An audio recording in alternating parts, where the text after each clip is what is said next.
Speaking of everything, remember I think I told you how this week they're all just doing the second doses to sign up or to catch up because of last week. You can't even try to schedule this week to put the first dose. Nothing even pops up.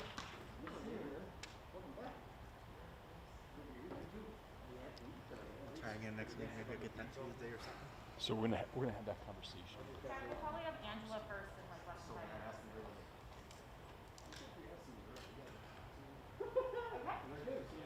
Dude, I already got the maps to go to Texas scrap site. Appreciate all that. As long as we can Yeah. I can't wait. I was thinking about sneaking down there early.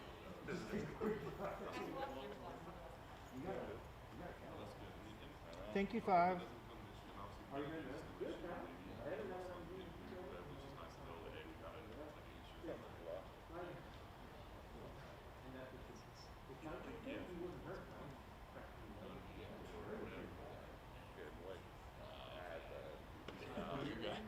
It'd be a cranky. Yeah, I wouldn't want to do that. I mean, It's just like that's not even on the radar. Just being at home with the family, and then like you got Right now. No. It makes complete sense. Complete sense. Meanwhile, do you guys have to do it every Friday night? Multiple fractures are sticking out of the skin, and then the ankle shattered. Although, Kind of rotate. yeah, we kind of rotate around. Yeah. So it's not as bad.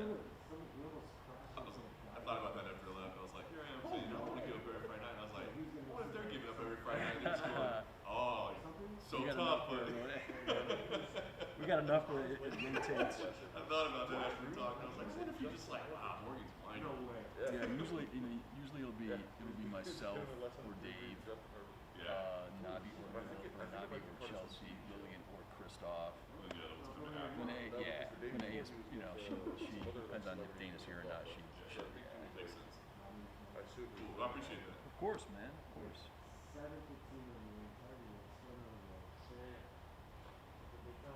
don't know. They said when the top boxer, he was like totally shocked, but also totally like lucid. Like no, he wasn't like groggy. It was like wasn't any sign of drug use. He's on this 1-2 popular.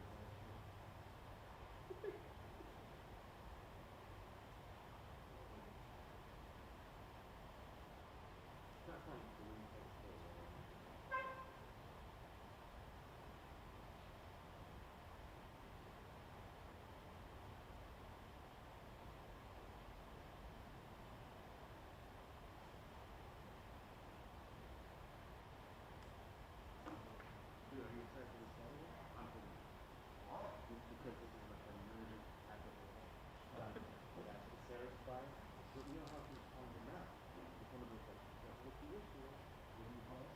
Huh? What do you call it? That guy. Croom?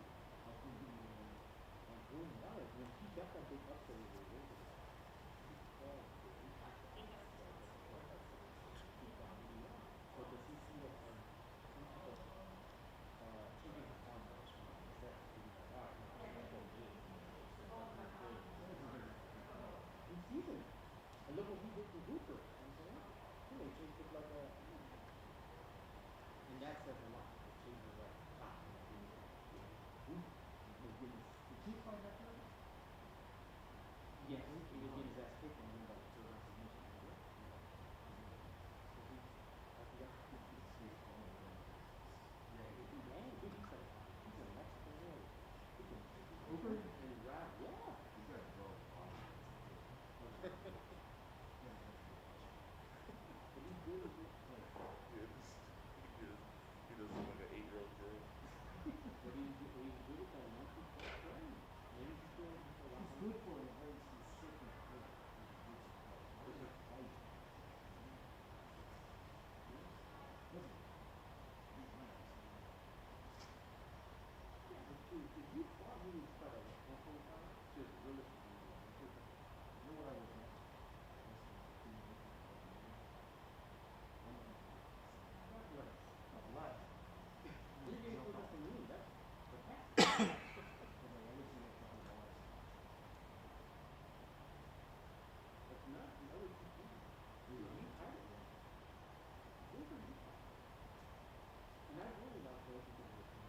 Guys, we're actually going to start with Nikita Krylov. Is that okay?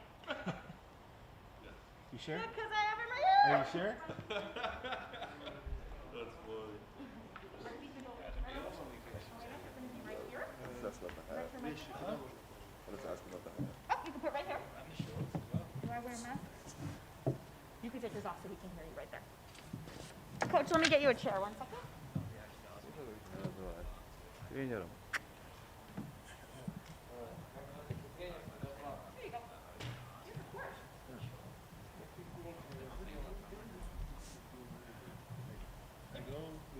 You can bring with you, yep.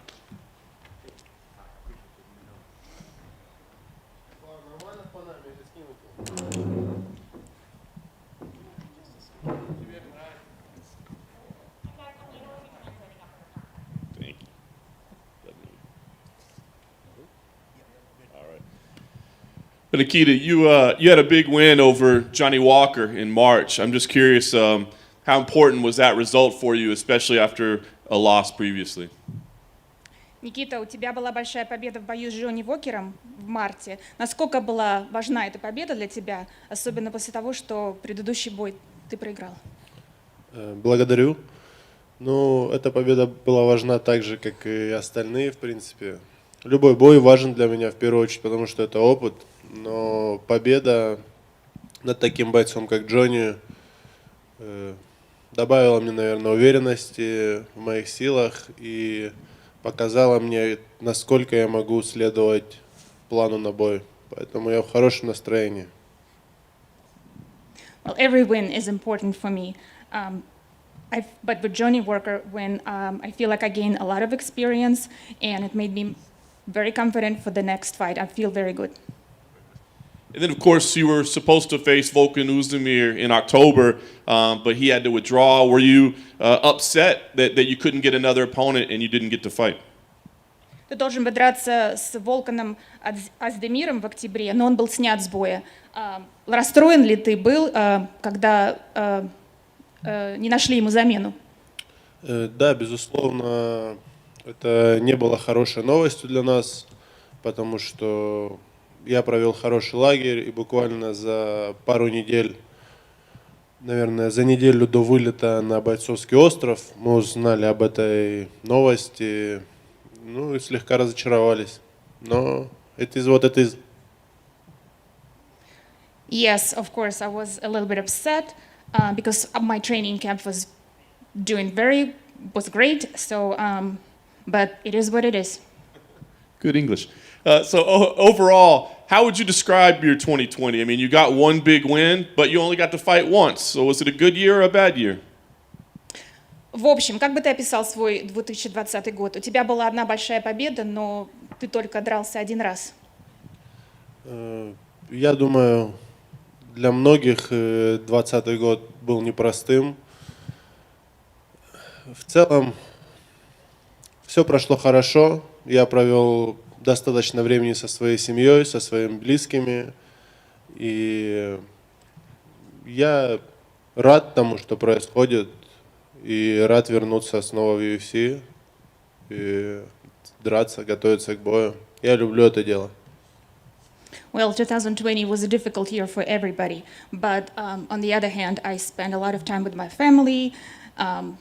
So that was great. And I'm ready for what comes next. So now you're facing Magomed Ankalaev. What did you think of this offer when they offered this matchup? Did it excite you, or what did you think? А теперь ты должен драться с Магомедом Анкалаевым. Что ты думал, когда узнал об этом предстоящем бое? Ну, естественно, не хотелось бы драться с земляками, но организация не оставила мне другого выбора, поэтому я считаю, что это будет отличный бой. И все понимают, что мы оба можем создать проблемы любому из топ-10. Возможно, поэтому нас и решили свести, пока мы занимаем заключающие строчки в топе. Потому что в будущем, я думаю, каждый из нас может занять место в верхних строчках рейтинга. Well, I think it wasn't ideal for me to fight a guy who is from the same home place, but I didn't have a choice. So I think it's going to be a great fight. I think we are both excellent fighters who deserve to be top 10 contenders, and one of us will be on the top, I think.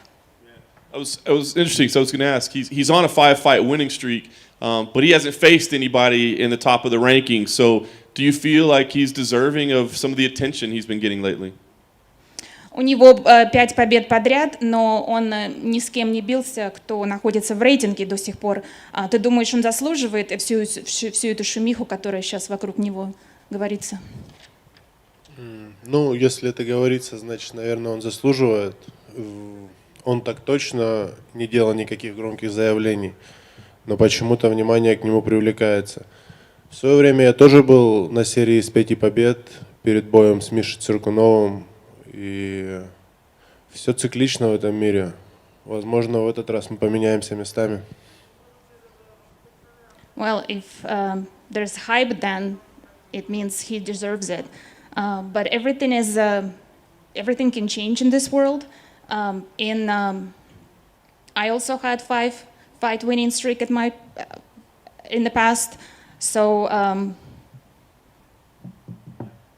anything can happen. So. Who knows? Nice. He's had a couple of really quick finishes in this run. Do you feel like the first round is the most dangerous part of this fight for you? Он известен своими быстрыми концовками. Ты думаешь, что первый раунд будет для тебя самым опасным в этом бою? Я думаю, он опасен на протяжении всего боя, но действительно в первые минуты любой боец представляет наибольшую опасность, потому что он более взрывной и более сосредоточен. Посмотрим, что будет, если бой пройдет во вторую половину. Well, I think he's a dangerous opponent, regardless of the round, but of course, because he's so active in the beginning, he will be the most dangerous. But we shall see. Who knows? Maybe the last few rounds will be dangerous as well. Yeah. Last question for me, I guess. What type of fight are you expecting, and what do you want next with a win? This would obviously be a big one, so what do you want next? Что ты ожидаешь от этого боя? Что для тебя будет дальше в случае выигрыша? Что ты будешь делать дальше? Я не хочу думать сейчас, что будет в случае выигрыша или проигрыша. Сейчас я настроен на бой, а от боя я ожидаю ярких искр, вспышек, бомб. И я думаю, что это будет действительно украшение турнира. I'm not making any plans if I win, because that's not. I just need to be focused on the fight. But as far as fight, I know it will be a very exciting fight and great performance. Hi there. You were meant to fight Volkan Ozdemir, but he got injured. Is he someone you would like to fight in the future? Ты должен бы драться с Волканом Оздемиром, но у него была травма, он был снят. Хотел ли ты бы с ним драться в будущем? Я не против, конечно. Мы много его разбирали, много готовились к нему, поэтому если представится такая возможность, я буду рад разделить с ним октагон, как в принципе и с любым из представителей топ-10. I wouldn't mind fighting him in the future, of course, because we were training to fight him, and I would like to fight him just as much as I would like to fight anybody else. You haven't been very active over the past couple of years. That's not your fault, but would you like to have a very busy 2021? Ты немного дрался за последние 2 года. Хотел бы ты драться больше в 2021 году? Если будет позволять здоровье, не будет травм, то, конечно, я готов принимать бои хоть каждый месяц. Мне не дается тяжело с гонкой веса, поэтому как только я буду готов по состоянию здоровья, я тут же готов драться. If I don't have any injuries and my health permits, yes, I'm always ready to fight, and I'll be willing to fight as much as I can. Ankalaev has had a very exciting career. He has had 3 Performance of the Night bonuses. Do you want to make a statement and get one yourself this Saturday? У Магомеда уже 3 перформанс-бонуса есть за его UFC карьеру. Хотел бы ты заявить о себе и отнять у него его бонус в субботу? Я думаю, мы можем оба заработать по бонусу, показав лучший бой вечера. I think we might get both of us might get a bonus performance of the night if we show both of us will show great performance. Thank you very much. Thank you. Afternoon, thank you for taking the time. How much of a factor is it with the switch of opponents? Did it affect your camp any or the game plan? I'm sorry, can you repeat it? How much was when they changed the opponent? Was that how big of a factor was it for the fight? And did that change the game plan and training, conditioning? В связи с тем, что противник был заменен, как это повлияло на подготовку к бою и так далее? Ну, это было два разных лагеря. Безусловно, стиль у них тоже разный, поэтому мы подготовили несколько штук, которые может сработать, и в субботу увидим, насколько хорошо мы разобрали оппонента. Well, there were two different training camps. We were practicing two different things based on the opponent, and we will see how well we did on Saturday. All right, thank you and good luck. Thank you.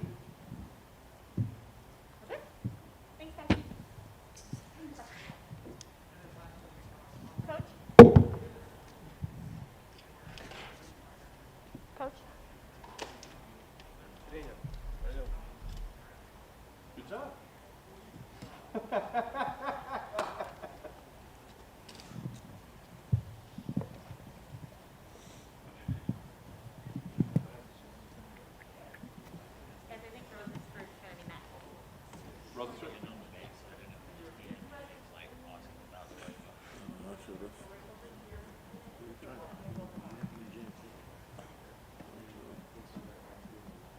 I mean, that probably. Well,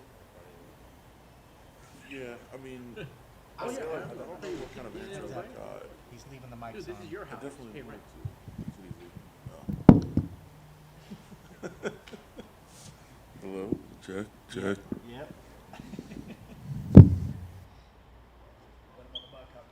Now he killed it. He killed it.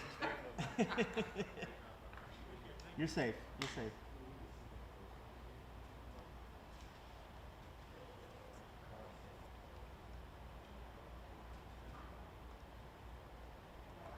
I figure it's better if I do it in advance instead of at the end of the event.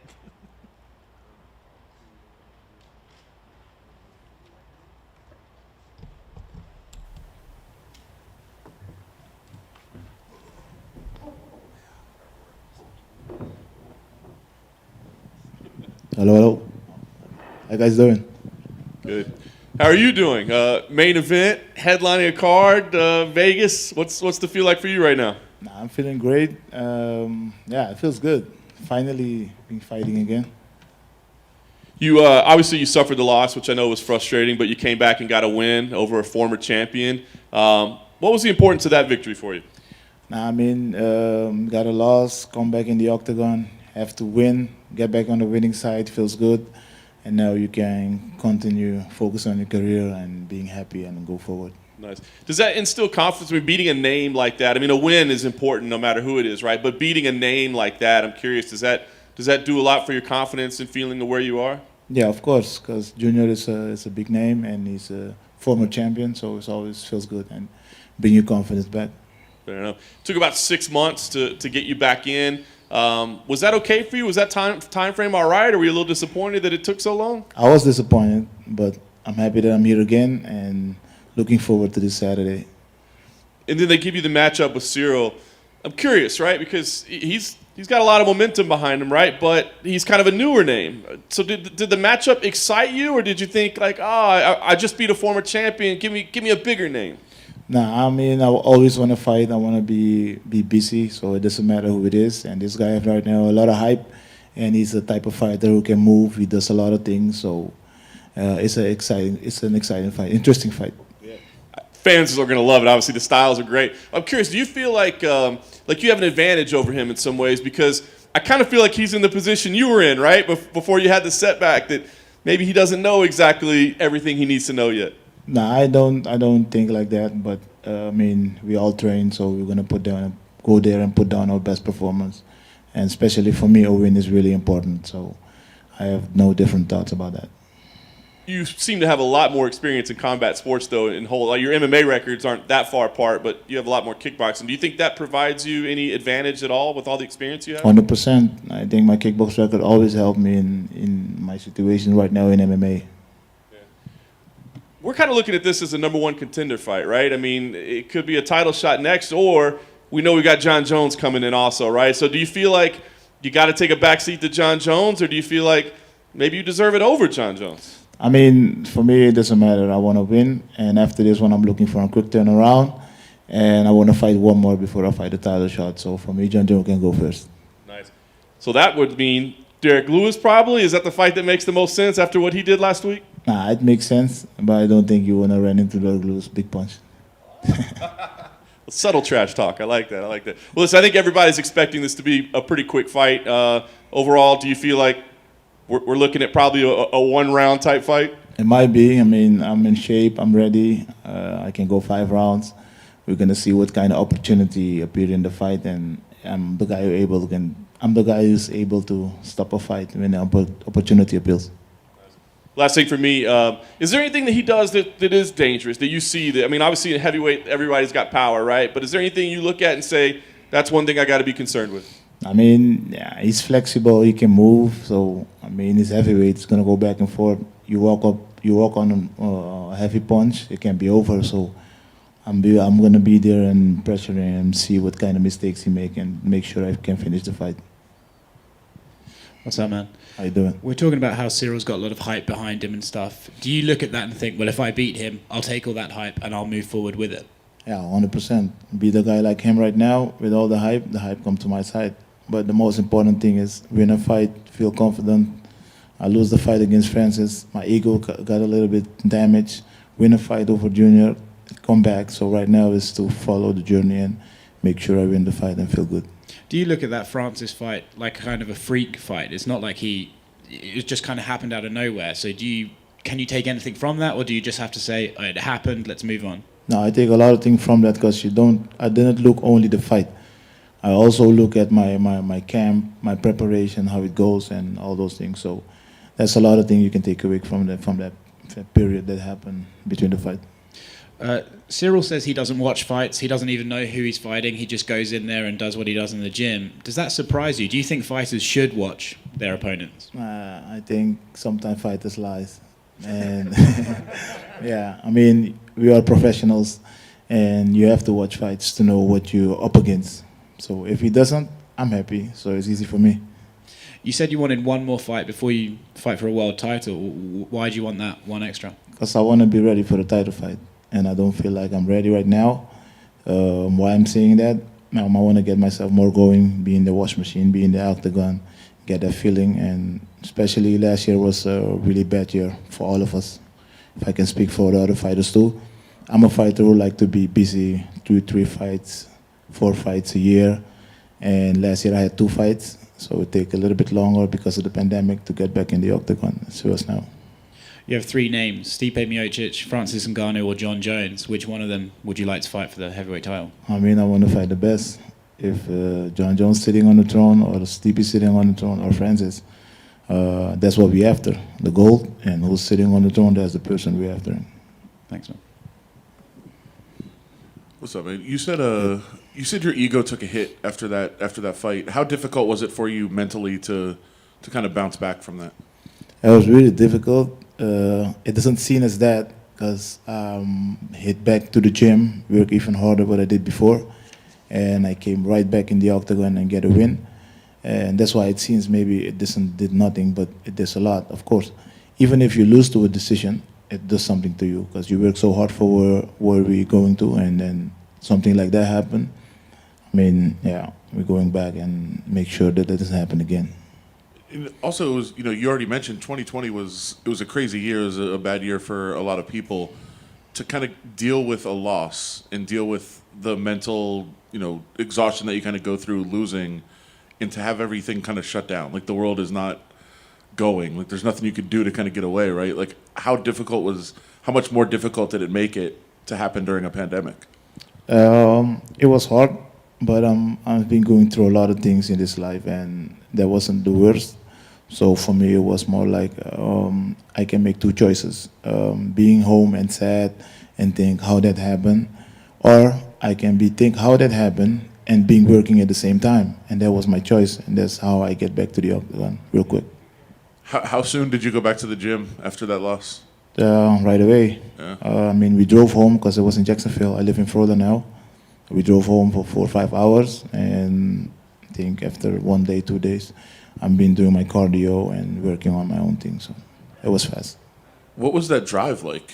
That drive was hard because you have a lot of time to think. A lot of crazy things go through my mind. How can that happen? But still, don't want to go there again. And right now, I'm looking forward to Saturday and win this fight and be victorious, of course.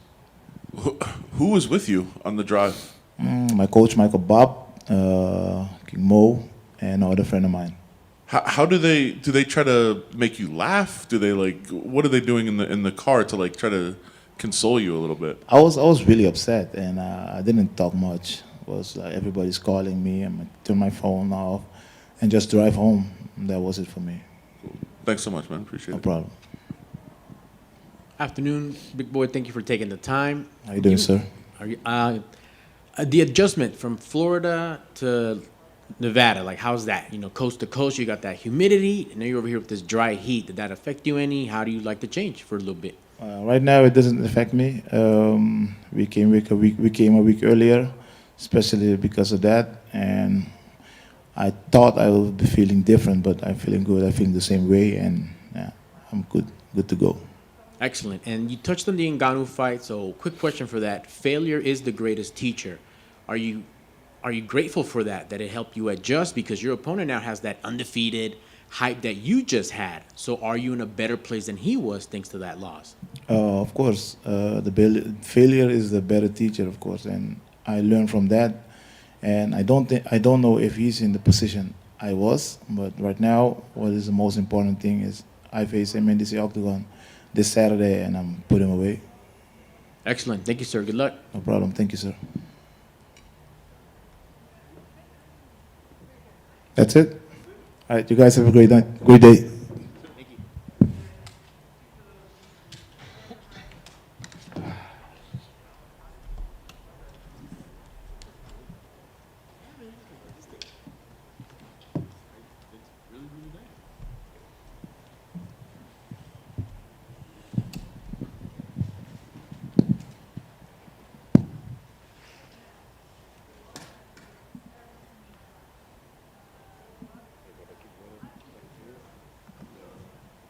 Just the water.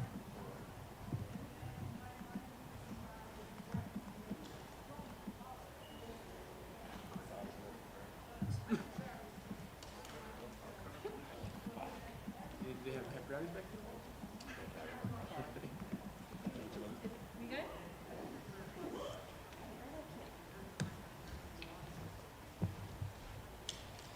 This way? Yes.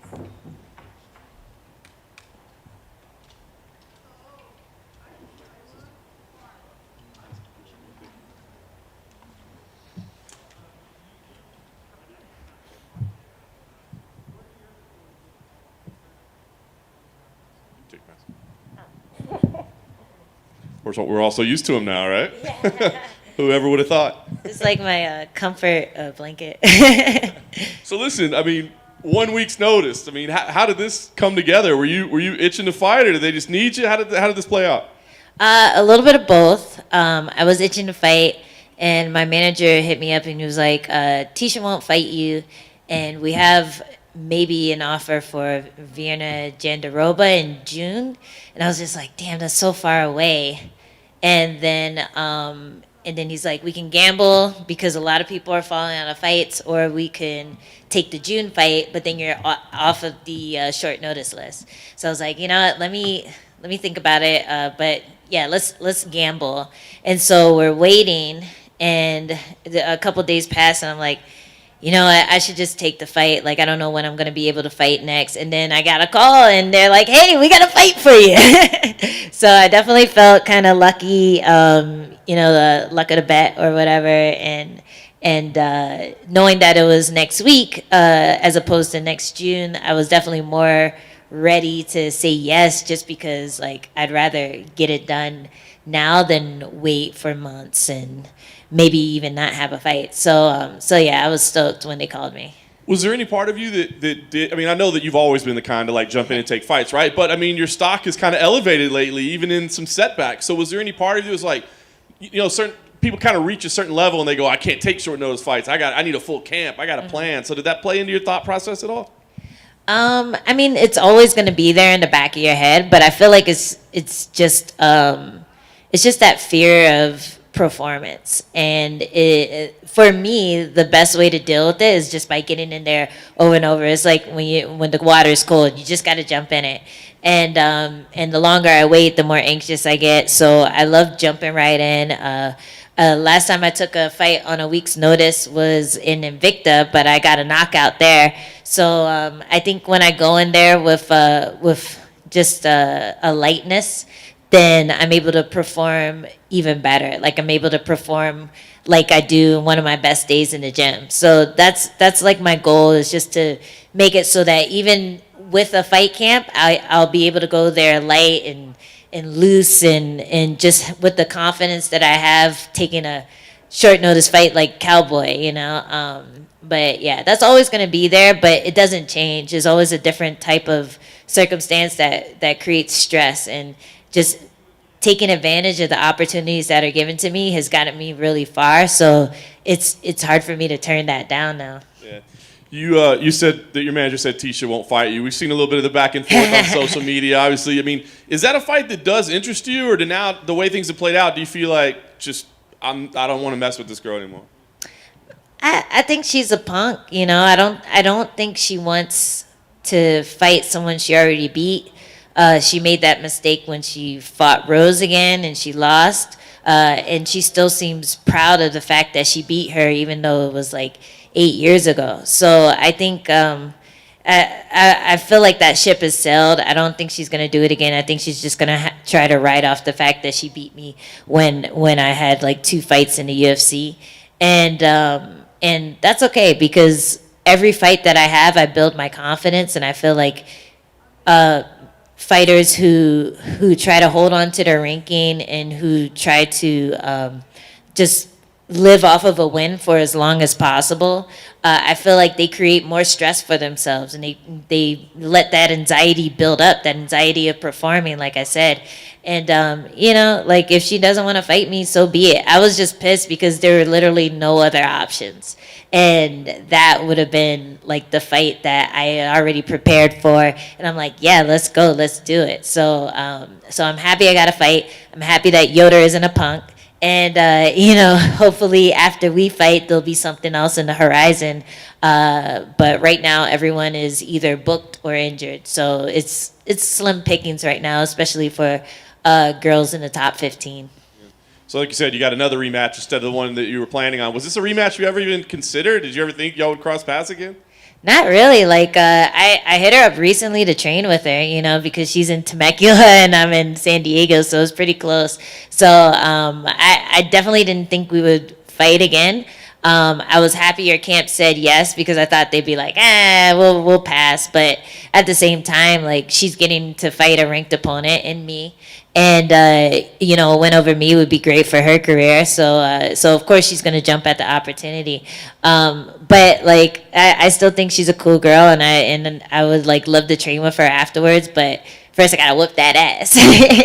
So the training didn't happen. You just talked about it, but you hadn't trained together yet? Yeah, we talked about it. We did, like, a deep in fitness session together where you, like, go underwater and like carry weights and stuff, and she like helped me through it, and I was like, you're so cool, you know. So yeah, she's definitely better at walking underwater with weights than I am. But yeah, I feel like I've grown a lot since we fought, and I think this fight is going to be two completely different fighters. Like I didn't even realize that it was a whole 4 years ago that we fought. I thought it was more recent. So yeah, time just kind of flew by, and yeah, I'm excited for the challenge, and it's kind of nice to go into a fight where you don't have any animosity against the person. Last thing for me, you talked about like not having pressure and all those things, but is a result here important? I mean, like I said, 2 split decision losses, but I feel like your stock has gone up in those performances. Yeah. So do you feel any like, I got to get the result this time, or do you not think about it that way? You always feel that way. You always feel that way. But the bottom line is, like, in the end, when we're all old, nobody's going to care about my record. Nobody's going to care about if I beat Ashley once or twice. So I try to use that and not get myself too worked up. And yeah, in the moment, it's going to suck if anything bad happens. But I know that I'm a better fighter. I know that I can finish her. And that's the goal really for this fight, is to go in there, finish her, and try to use all the tricks that I've been using in the gym, all the stuff that's been successful for me. I've had really good sparring days in the gym, and I just need to throw that out into the cage. And I almost feel like the fact that we were gonna train together will make it feel like a good sparring day in the gym. But yeah, there's definitely pressure. There's always pressure. Don't get me wrong. Like, she's coming after my numbers. She wants everything that I have, basically. So I have to put her out. I do have to make a statement. I want to hurt her, but just not permanently. Hey, Angie. You mentioned, how you want to be the female cowboy, and that's become almost a little bit part of your story. And you said something there about how short notice fights help you mentally be more comfortable in the fight. That's something Cowboy himself has also spoken about, how he can struggle mentally if he thinks about it too much. Have you guys actually ever had a conversation with each other about that and about how you're trying to emulate him? No, but that's a good idea. I should hit him up. Tell him to talk to me about that. I think a lot of fighters deal with that, and I'm not sure if the way I'm dealing with it is healthy, but it works. It's worked recently, and anytime I go into a short notice fight, I've been successful. And it could just be a superstitious thing, but I honestly feel better when I'm just training to get better as opposed to training for a specific person. And I think that's probably when I evolve most, is like I'm working on all these random tricks that I like just because I like them, as opposed to this girl is open to this, so we're gonna work on this for a week. So I think that might be where the lightness comes from. I don't feel pressure to learn something that I maybe don't feel comfortable with. I gravitate towards the techniques that I just feel work or feel natural or I just think look cool. And then when they say, okay, go do this to somebody random, I'm like, all right, time to unleash the beast that I've been working on. So yeah, I think it would be cool to sit down and talk to him about that. I think a lot of fighters struggle with just mentally being present in the octagon and not holding themselves back because they're afraid of what might happen next. I feel like every fighter should talk about that. I mean, like within our team, we talk about it a little bit, but I feel like it should be part of your training. Is to just like everyone circle up and like, hi, I'm Angela, I'm an MMA fighter, like just express what you're going through emotionally. I think that would help a lot of people because whenever I read something that goes into depth about like even a champion's like mentality, you find a lot of differences with the doubts and the insecurities that you have, or similarities. You see a lot of similarities with like the doubts and insecurities that you have, that these people who have made it to where you want to be, they have the same things. When you're a young up-and-coming fighter and you see someone like Georges St. Pierre admits he was terrified, like absolutely terrified, does that give you sort of solace because you know that you feel the same thing? Yeah, that's exactly the one I was thinking about. Just the fact that he's like freaking out in the bag, needing to get slapped and like kicked out to make the walk, and then he makes the walk and you have no idea. He looks like he's living it up, like he's enjoying every moment. So it's really nice to get insight on those behind the scenes moments, those moments that probably most people won't admit to having until they retire. because you don't want to show weakness in your career. You don't want to show weakness when you're coming up and about to get punched in the face. So yeah, it definitely makes me feel better about my situation. I feel like, okay, like where the level that he was fighting at, or like the amount of pressure is a lot higher for him than it is for me, and we're feeling the same thing. So it's just something that you're going to have to deal with, especially if you get to that level that you want to be. And I think as a young fighter, you always assume that it'll go away, or like you'll fight so much that you'll never feel it again. And it's almost the opposite. Like the higher you climb, the more afraid you are of falling, or losing your streak, or just losing your fans, and just the fact that everyone's going through the same thing makes you feel a little better about it. You're in a rematch. Does that compound the annoyance you have with Tisha that she wouldn't take a rematch?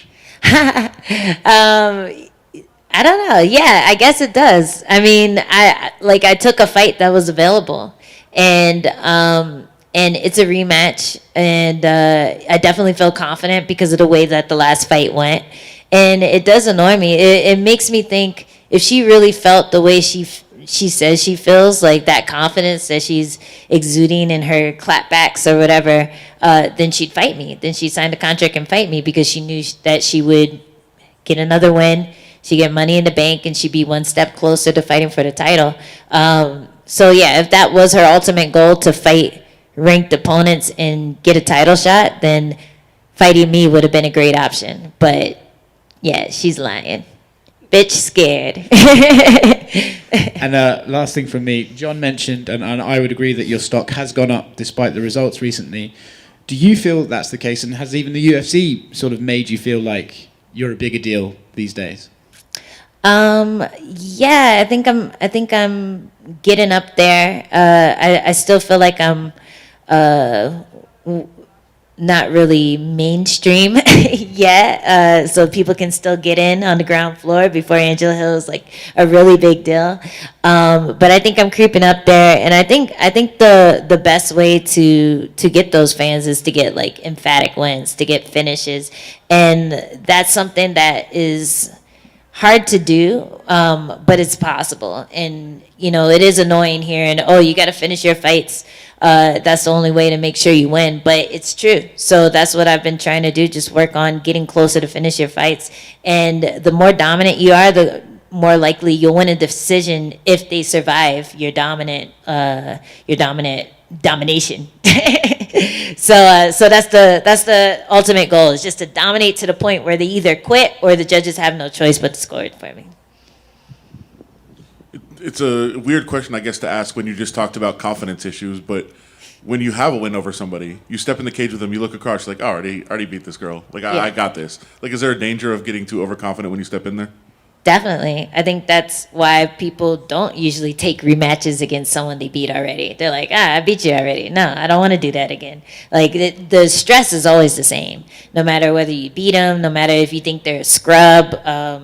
I'm sure like Tisha getting a last minute replacement, I'm sure she was terrified that this girl who has no experience might beat her, so there's always that fear, no matter how much more confident, or no matter how confident you are in the fact that you're going to beat this person or you're a better fighter. So yeah, I always feel that every fight is an exercise in overcoming it, and I just have to remind myself like how good I am. I'll watch a couple of my last fights, and I'm like, damn, I look good. Like why should I even doubt myself? I look good in there. So just knowing that I'm putting on good performances, I look technical, I look sharp, I look like I'm hitting hard, knowing that I'm fast and I'm dangerous and all those things, that helps me overcome that confidence thing. But yeah, especially like getting the call to fight Yoder, I'm like, yeah, let's do it, and then you think about it for a few minutes, and you're like, oh wait, but what if, so there's always that little like negativeness in your mind. But I've been getting better at blocking it out, or just addressing it and being able to reassure myself like, yeah, you're a beast, like you have nothing to worry about. When you've had a couple of decisions go against you, like you have do you think in the cage, like, what can I do here to impress a judge instead of what can I do to beat her? Like, is there a danger of thinking that way? I don't know. Like, I think the things that I've thought about have been kind of harmless. Like, one thing one of my coaches said to me was, you complain about, you complain about like them yelling, and maybe that's like why the judges respect their strikes more than yours, because they're going ha ha ha ha when they fight, but you do the same thing but not when you fight, but when you're hitting the bag, when you're exhausted, but you're still trying to get that last like bit of energy out, you're yelling too. So take that version of yourself and put it in the fight. And I think a lot of times I do hold back a little bit, just because I'm not like in that mode where I have no energy left, but I'm just like, fuck it, let's go. Like, I feel like that's the athlete that I have to be in there to get the finishes. So I have been working on enunciating while I strike, like getting that version of myself out there where I'm growling, where I'm angry, where I'm like tired, but I'm still giving it my all, still trying to punch through the bag. And that's how I want to approach this fight, especially if she gets hurt, I want to go in there and just like put it on her. Will you also ask for a rematch of the underwater weight carrying? Will you go up against her again? Yeah, I don't know. I don't like it. It's too scary. It's really impressive being able to do that, but you know how sometimes you do a sport and you're like, oh, that's cool, but I don't think it's for me. I don't think underwater fitness is for me. But it's really cool. I think everyone should try it at least once. Awesome. Thanks so much. Thanks. Afternoon, Angela. Thanks for taking the time to be with me here. Hey. Much respect and props for that Waterson fight. That was absolute madness for 25 minutes. Thank you. A classic. You bet. Is it kind of like a little relief to go from a 25-minute war to like, okay, 15-minute rematch, we're going down a gear, or you downshift? Yeah, just because I didn't get time to really push the cardio for this. Like, I found out a few days ago I was fighting. But if anything, that fight gives me confidence because I was preparing for a 3-round fight. And I was like doing my regular routine or whatever. And then like that Saturday, they were like, hey, you want to do 5 rounds? You guys are the main event. And I'm like, oh. Okay. And then I was able to push the pace in the last 2 rounds as well. So I definitely felt good about my cardio and the amount that I am able to exert in a fight. So going down to 3 rounds it almost feels like a vacation, you know.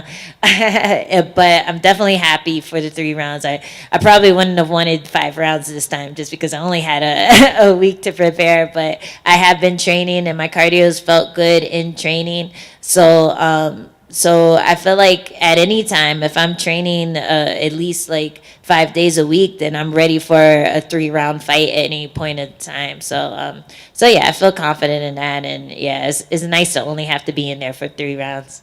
Oh, that's great, because you have fighters like Bernard Hopkins, Floyd Mayweather that are known as gym rats. So I'm assuming you stay in the gym, you stay ready. You don't have to get ready, you stay ready. Yeah, exactly. But the difference between like fight camp me versus regular me is that there just isn't that intensity. And the intensity is where you like really get your cardio pushed. Then I'm running more. I'm making sure that I don't skip a class, making sure that I'm not eating like shit, you know, I'm just more of a machine when I'm in fight camp. So that's the only thing that sucks about short notice, is that if I'm not training hard, which sometimes I'm training hard, sometimes I'm more focused on learning, you do worry about whether you can push it or not. But I think after that 5-round fight, I feel like no matter what I'm doing, I know I can push it. All right. Thank you. And lastly, for me, everything seems to be just firing on all cylinders. People are avoiding you like you're one of the Diaz brothers. Off of losses, we'll say you're a Diaz sister. Social media game, people are retweeting, following you. You seem like you really put it all together and developed your personality. What's the key? What's been the secret lately to the evolution of your fight game? Man, I don't know. I strung those 3 wins together, and I think people started paying attention, and yeah, since then it's just been uphill. Or wait, no, it's just been up from then. So yeah, I think people love an underdog, and I think people love to I don't know, just root for somebody who seems like someone you can have a beer with. And I feel like I'm both of those things. This is going to be the first fight in my last, how many, like 6 fights that I'm walking in first. Like, and that's crazy, because it's not like I've been losing them all. So it's pretty interesting getting back to this side where, okay, I still have to prove myself, but now I'm the person who's the favorite. Like that's like rare for me. So it's pretty cool, and I'm starting to see that separation from where I was, like, say 4 years ago when I fought Yoder to where I am now. Like, there's a separation, and people respect the fact that I am an elite fighter. I am an elite strawweight. I'm one of the top 15 deservingly, and my last 2 opponents think I should be in top 10 or top 5. So there you go. So yeah, it's pretty cool, and I wish that on paper it said the same as how I feel, but I know that that's just gonna force me to do better and force me to perform better, and I'm only going up. Like, every performance, I only get better, and that's always a big confidence boost for me. Excellent. Thank you, and enjoy being in that red corner. Thanks. Cool.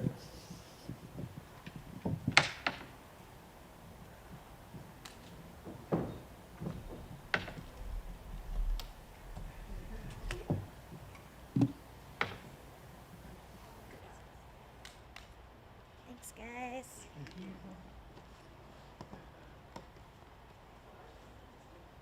Guys, Alex Caceres will be next. Wait, right.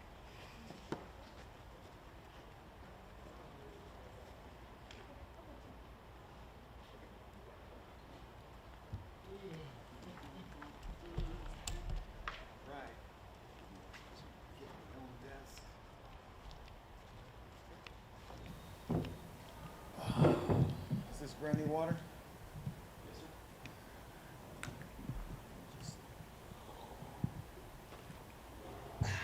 Well, it's kind of wild. I mean, in terms of UFC experience, you're the most experienced fighter on this card, and I don't know. Is that weird for you to feel like you're at this point in your career where you're the veteran of the game?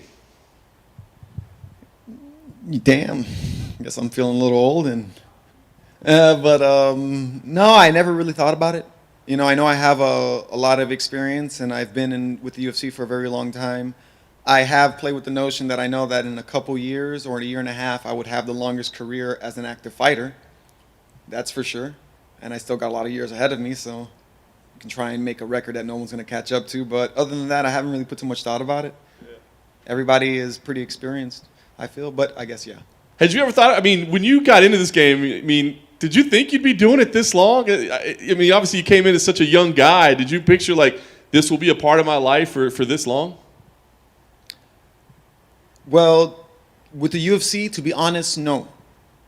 But fighting as a martial artist, my whole life, I don't think I'll ever come away from it. There's something so beautiful about the art of it all, how it makes you grow as a person, how it forces you to face your true self in the mirror, and really helps you dissolve all the illusions you had about yourself, because no one really knows themselves until they're getting punched in the face.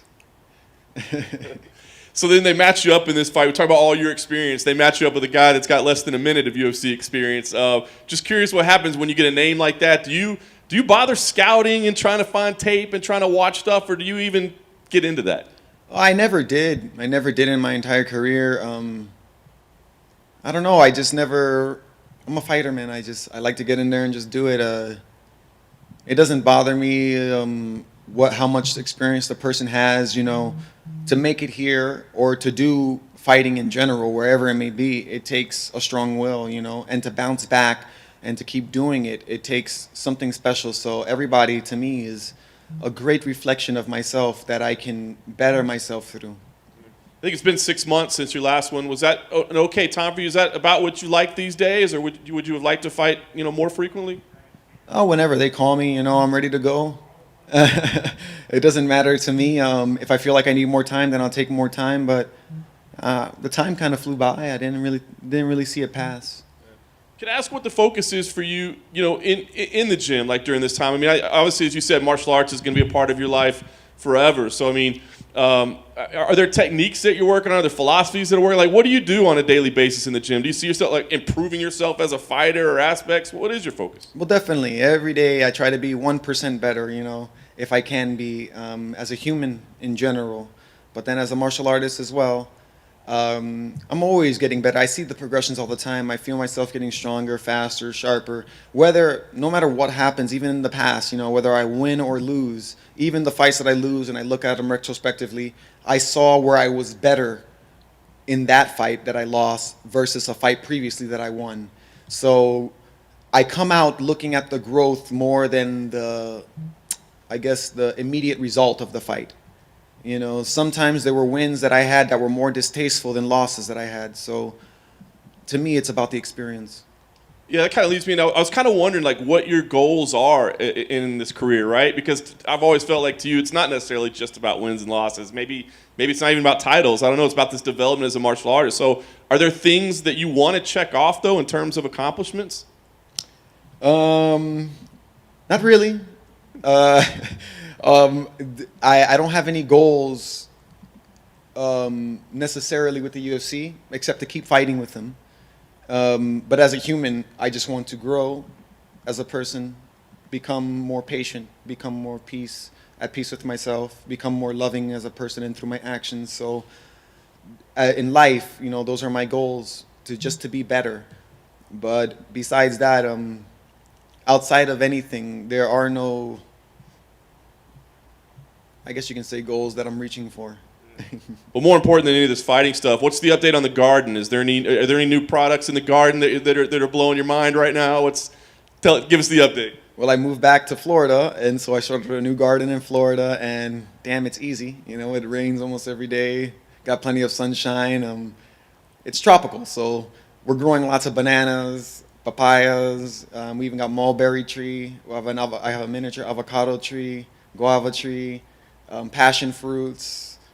Barbados cherry. I have too many things to name, man, and like herbs. I'm just growing everything as much as I can get my hands on. Yeah. Do you feel like that may be a goal of yours, is to use your platform to help, guide people towards a vegan lifestyle or how to live the way you do? Okay, I guess if you put it that way, then yeah, definitely one of my goals. I can't say my goals, but I do use this platform to accomplish, a life goal, which I feel that I can lead by example for at least for the people that want to watch or listen. I can do that at least. I'm not necessarily desiring to change anybody, but I know that if I make the proper changes in myself, then it would resonate outside of myself, and people might be reflected in that. So what I try to do is live the best life that I can possibly live, that does no harm, if anything, improves people's lifestyles, and hopefully people might take that as an inspiration and continue that process. Very cool, man. Well, it's always fun to watch you fight. What do you think we see on Saturday? What kind of fight are we going to see? I don't know, just fighting. Hey, man. You mentioned that you don't really care about the opponent or watching tape before the fight. Is that something that you've learned sort of affects your performance negatively, or is that just something you feel it hinders your performance and you just think it's not for you? I don't see it either or. I just don't like watch fighting. I don't like to watch it. I don't like watching sports. I like playing. I like being active and stuff. It just doesn't interest me, and I just never thought about it. It doesn't interest me. I just know that when I go in there and fight, usually, when I was younger, we watch tape a lot and we do the stuff but every time I fight somebody, I'm such an awkward and unorthodox person that no one fights me like they're gonna fight anybody else. So I've been into fights where, this guy likes to do this, but now he's fighting me, and now he's doing something completely different because he has to try and adjust to my awkwardness. So it I can't say that it hinders me, nor does it benefit me, but I haven't done it long enough or really done it focused enough to really tell you otherwise. You mentioned you don't really enjoy sports in that way, and you don't really watch sport. When you're in the gym and you see people training around you, do you enjoy watching them? Do you enjoy watching other people learn, or is it the presentation you don't like? Why is it that? Oh yeah, I like watching it live. You know, I do like watching training too. I like to see people learn and get better as well because it helps me, or see somebody else's understanding of something because it gives me a different understanding or a different perspective on the same thing. So I do enjoy the live action. I just never got into like keeping score, stats, teams, favorites.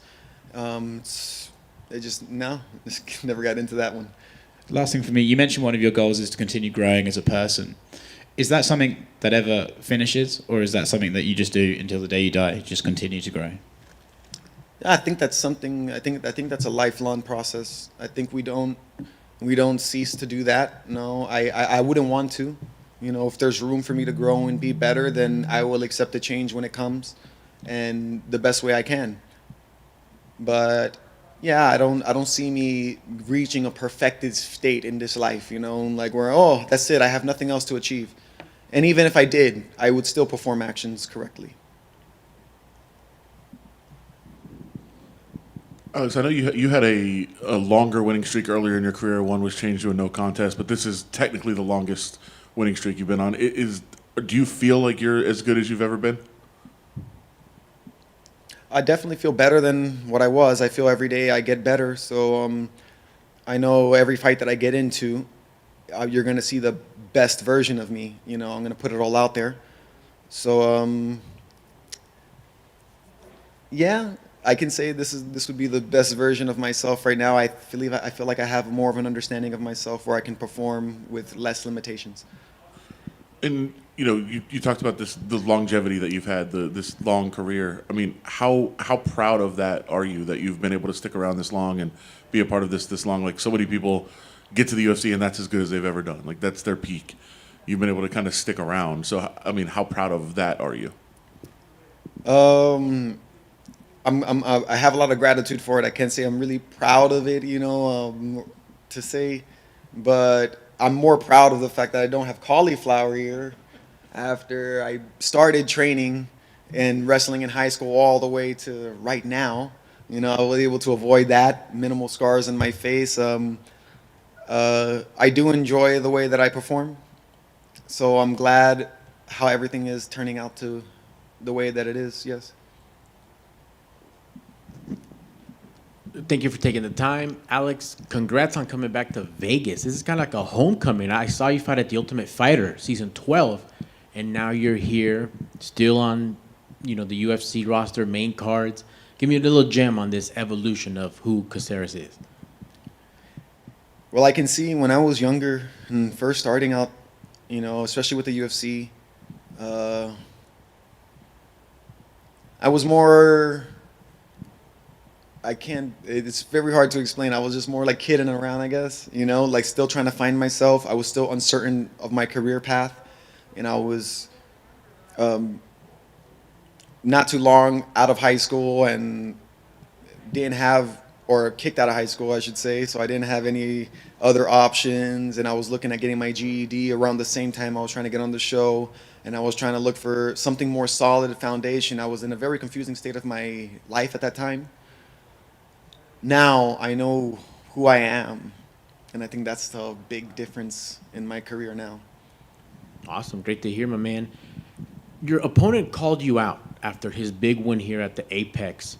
Is that going to be one of those cases of be careful what you wish for your opponent? Well, I mean, he called me out. It wasn't in a bad way.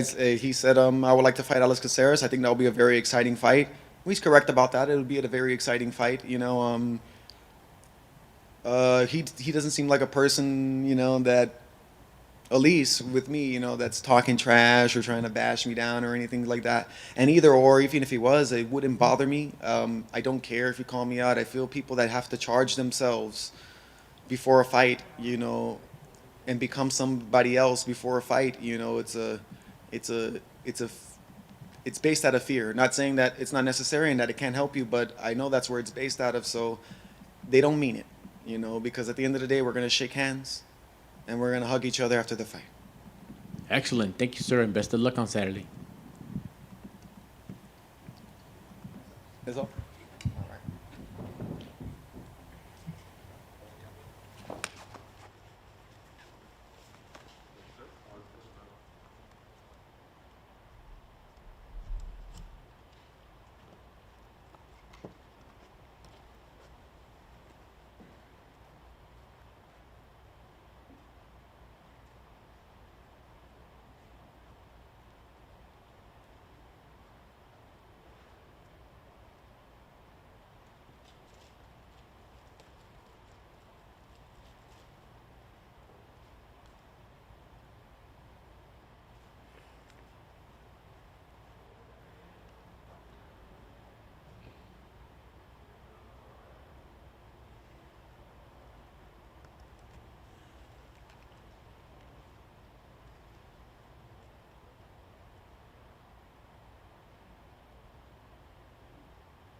What I have right now to my external drive, and then if you can maybe try to get Rosen.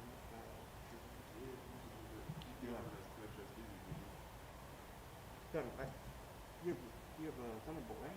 Yeah. No, I mean I'm just actually I can't even get my Final Cut to open up. I could open it up into the seats there. Yeah. I think if not, This will be faster.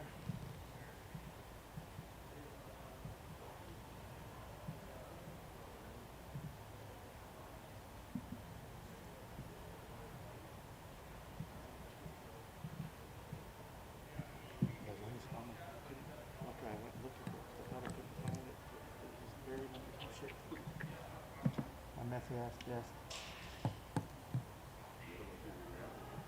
What's that? Okay, what? Yeah. Well, I would have, if not, I would have just given my drive reader. That's what I had to do for Scott when he didn't, because I didn't have my, I didn't actually have that. So just before, right?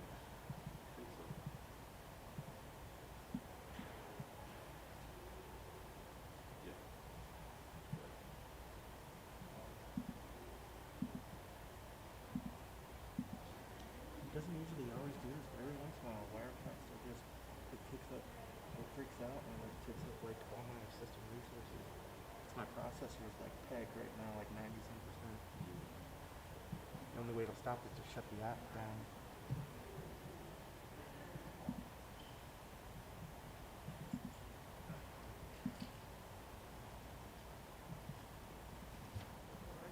Guys, I got Kevin Croom here for you. You are going to go around, get right here, and you're going to take the mask off, so we're going to sit right here.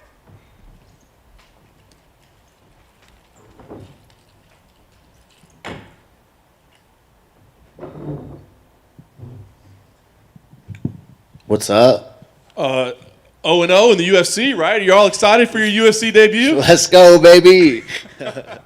What do you make of that whole situation? It's such a weird situation, right? To come in and get something so fantastic and to have it kind of taken away from you, right? They didn't take shit from me. You know what I mean? Like, that changed my life.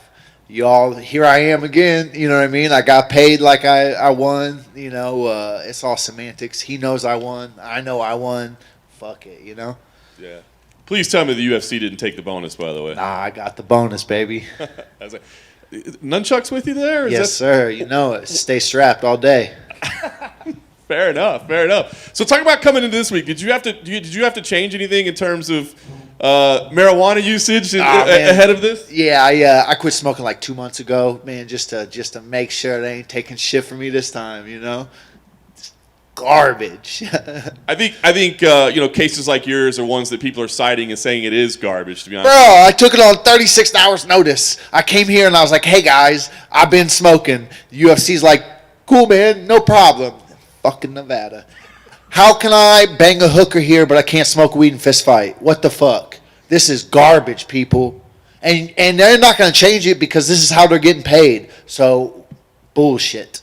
I was going to ask, USADA did make a change, obviously. Will you kind of advocate for change? Do you think you want to keep talking about it? Would you rather put it behind you or would you rather keep talking about it? I don't know, man. This is basically every fucking interview I ever do is, you know what I mean? Like, so, whatever, like, I don't know if they're gonna fucking listen to me. You know what I mean? Like, it's stupid. Like I said, this is how they're getting paid. I gotta pay them. You know, I had to pay them to come out and test me. I gotta pay them a fine. You know, like, this is how they're making money. So, are they gonna change? I don't know. Let's hope that USADA and all that was the first domino falling. But you know, people like money, so we'll see. Let's talk about the fight. I dig it. How great you did last time was pretty spectacular. How different are you going to be this time that you're not taking it on 36 hours notice? Yeah. Well, obviously I'm a lot more prepared. I was kind of just winging it. I'm prepared, and man, like the biggest difference is I've always believed in myself. I've always had the belief that I could do it. I've always had the belief that I would be here, and now I fucking know. You know, like I have the knowledge now. I know. You know, that fight validated who I am as a person. It validated all the times I looked in the mirror when I couldn't pay the bills and I said, keep going, buddy. Keep going. You got it. You're what everybody wants. You're a bonus fighter. You keep fucking going. And here I am, a bonus fighter, fucking making huge splashes. You know, now I fucking know. So, that's changed my life. Yeah. This was the matchup you wanted, and you got it. What was it about this matchup that enticed you? Well, this was actually supposed to be my debut, and then I had COVID. So then he had his last fight instead of me. I like it, man. He's a cool kid, you know. I think our personalities are good together. You know, I think our fighting styles are good. I think it's a fight for the fans.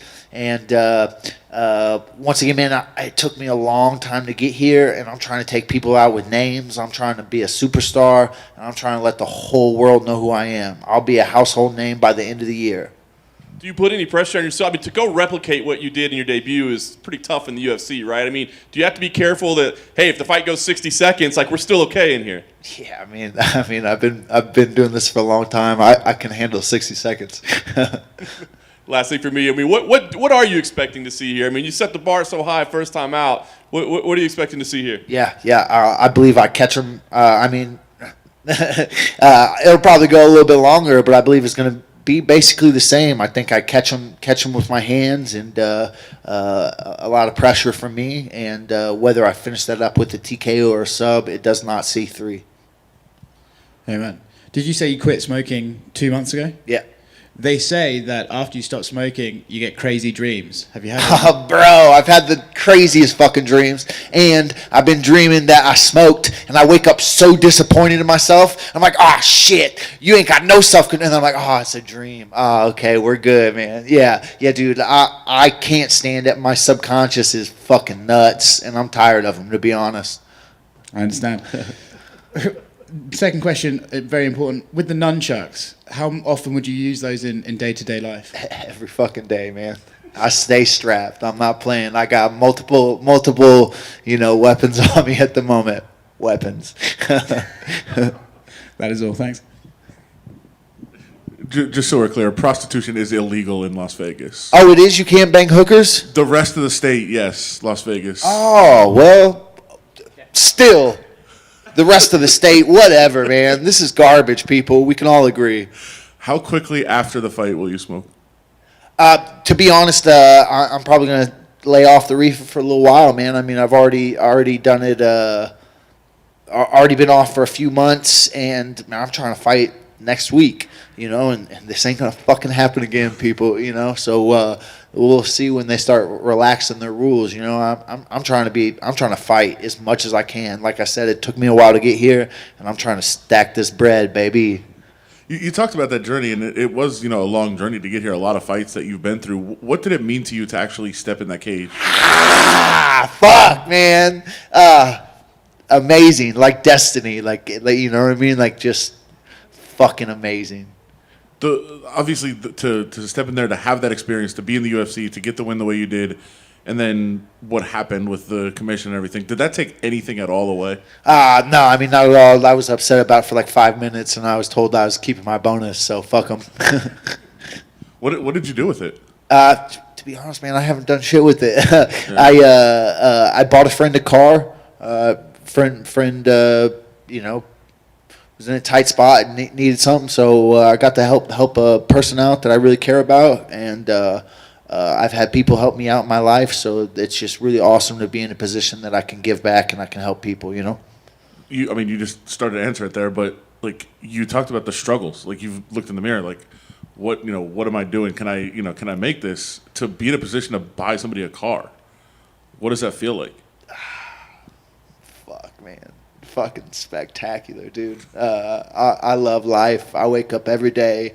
I was asked not that long ago if I was the happiest person in MMA, and I think I am, man. Like, I'm fucking killing the game. I wake up and get to hang out with my best friends every day, and now I got money in the bank, and I'm not fucking worried about shit, man. I love life.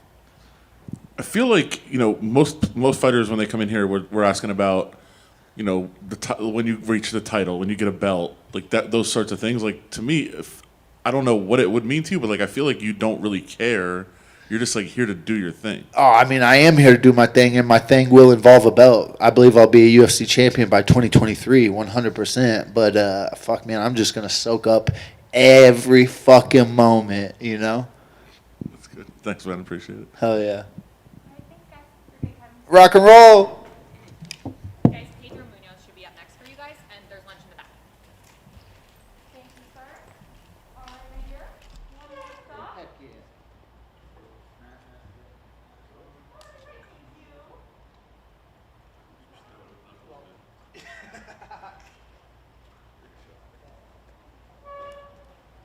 If you never do that, it creates, but like you need to get there.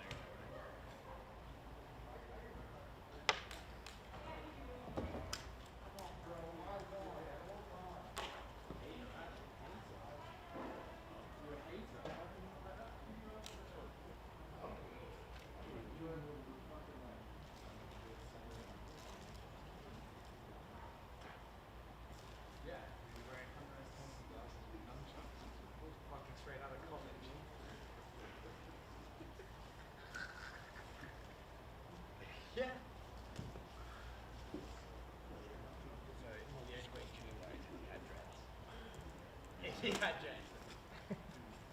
how we do. Yeah. Especially talking about weed.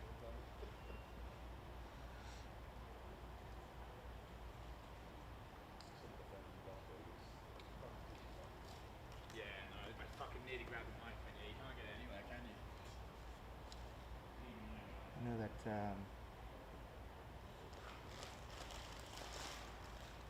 Nolan said there was a story ready to go on Croom.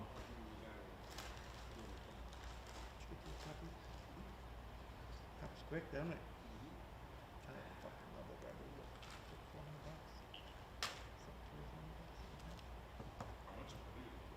Like 400 gig maybe?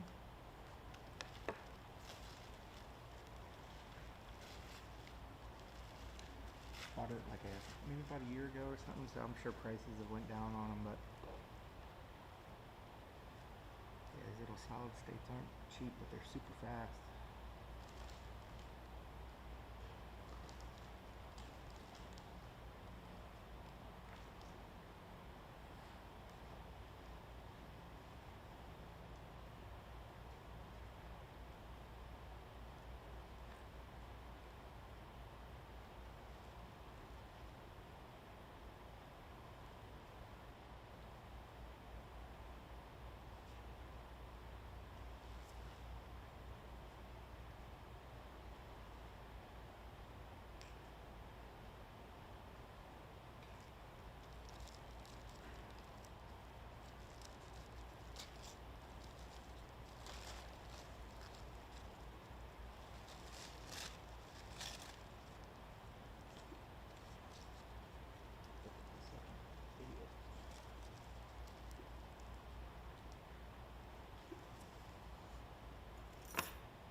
Pedro, you getting tired of these rescheduled bouts yet, man? It seems to be like the story of your last life. It just keep moving bouts, moving bouts, moving bouts.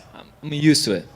You know, like for me, nothing from now on is gonna be a surprise. So we are just in the middle right now of this pandemic worldwide, and I just find a lot of gratitude to do what I love. Has it been difficult though? I mean, you know, like you said, everybody's kind of dealing with circumstances, but you're trying to peak physically, right? And the target date keeps changing over and over. Has that been a difficult process for you? No, I just feel very blessed that I have that intuition in myself. Every time I train, you know, Chad, my friend, he's here with me, so he knows. Every day I go in the gym, I train hard. So it doesn't matter for me if it's a fight camp or not. I'm always in the gym, you know, try to do my best.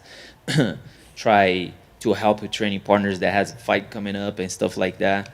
So I love to train. You know, I love to get better. You know, I still, like 10 years later fighting professionally, 12 years later fighting professionally, I write it down every day, you know, what happened at training, things like that, what position that I should be working on. And it's not hard at all, man. I just, like I told you, like I feel just blessed, and I find a lot of gratitude to be able to do what I love, and, you know, making money of it, and be, you know, could be like maintain my family and to do the things that they like to do too, just through fighting. So it's every day is a gift. You've always been kind of an even-keeled guy, but I know the last one was a little bit controversial. 6 months later, still bitter, or have you moved on? No, I move on. I was able to deal it. You know, there was some adjustments that I have to do it emotionally, you know, attaching with results, outcomes, and things like that. I'm still working on it. Couple days after the fight, did some posters and putting like stats, things like that. Later on, I was like, nah, it doesn't. That looks like a poor loser. I said that's not something that I wanted to show people, that I want to inspire. That's not something cool that I want to, like I say, show people that I wanted to inspire my daughters and things like that. And people that watch the fight, I think they were very entertaining about the fight, how the fight displayed. I was up to Frankie Edgar's face 5 rounds, and for me, like I said, I find a lot of gratitude to share the octagon with a legend, you know, that I grew up watching it. So I choose to take the positive sides of it and looking forward and move on. When you do have back-to-back decision losses, though, do you start thinking about strategies or tactics, or like, do I have to change something in the way that I'm fighting that people aren't picking up on? Yeah, sure. You know, that's the part of this sport, you know, elite sport, you know, the evolution of the sport itself, and so many good fighters just coming up in every day. You know, it makes me just want to work harder, but it's smarter to work in like strategies, and just develop the skills that I already have been doing through, you know, lately through the years, and just doing better the stuff that I always have been doing. Nice. This matchup with Jimmy, was it a fight that you were, you know, looking to get again? I mean, did it matter to you to fight him again? Oh no, that was definitely. I didn't ask for the fight. I just pick the phone when Sean calls me or my manager, and I'm the type of the fighter that, you know, if I'm here in UFC, so I have to fight anyone. You know, that's what kind of like my mindset.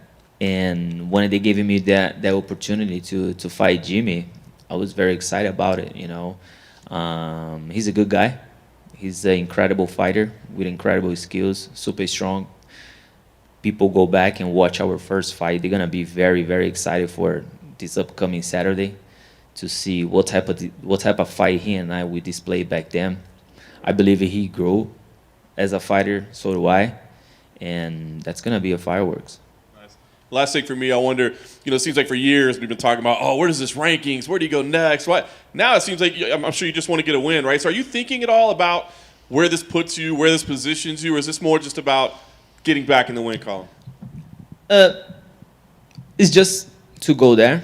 It's not just, it's only to go in the octagon and display the best version of myself. And if that's gonna be an exciting knockout or submission and people is gonna like it, myself, that's something that I like it. That's the type of fight that I like to do. Everything from there, it doesn't matter, even if I stay in the same position. Many fighters that I fought before that I beat that are ahead of me in the rankings and they not have been active high like I do. I was vocal in some interviews before about the ranking situations. I don't know how that works. If a victory put you or a decision or knockout or not, but it's just too much to think about it. I just go in the gym. I wanted to go there and put the best performance ever. Hey man, I know you were saying that you don't want to come across as bitter and stuff like that, but is the Frankie fight one you'd like to do again to just sort of cement that you were the real winner? So if you would ask me that before, I would give you a different answer. But right now, I am good with that decision. You know what I mean? I'm good. I am focused for my next fight. Jimmy is a good fighter, so I cannot look over and try to pass or thinking in the future. It's just too far ahead. I gotta just try to what I have been doing lately. I try just to focus in the present moment. And the present moment is now is the guy that I have to face. It's a very tough opponent. I believe in my skills and looking forward to get settled at that and get another victory. Do you think because of his style, Jimmy is underrated by a lot of people? Do you think because it's very sort of traditional style? Could be. So do I.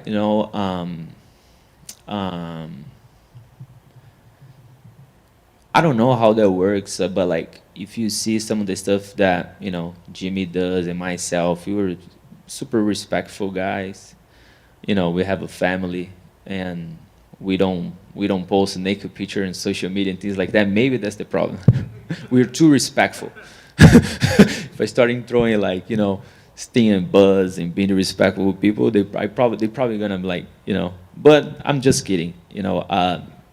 All the people that do like the crazy stuff, they have their reasons to do it. I just hope they find clarity and peace later on in their life.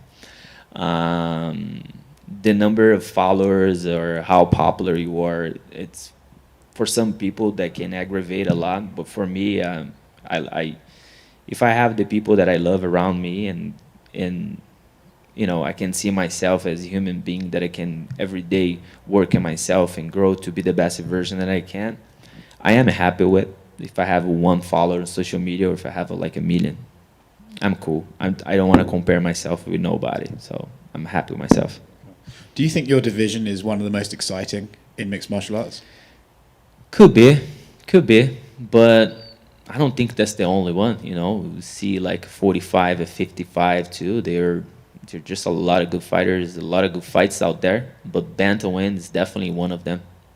Thanks, man.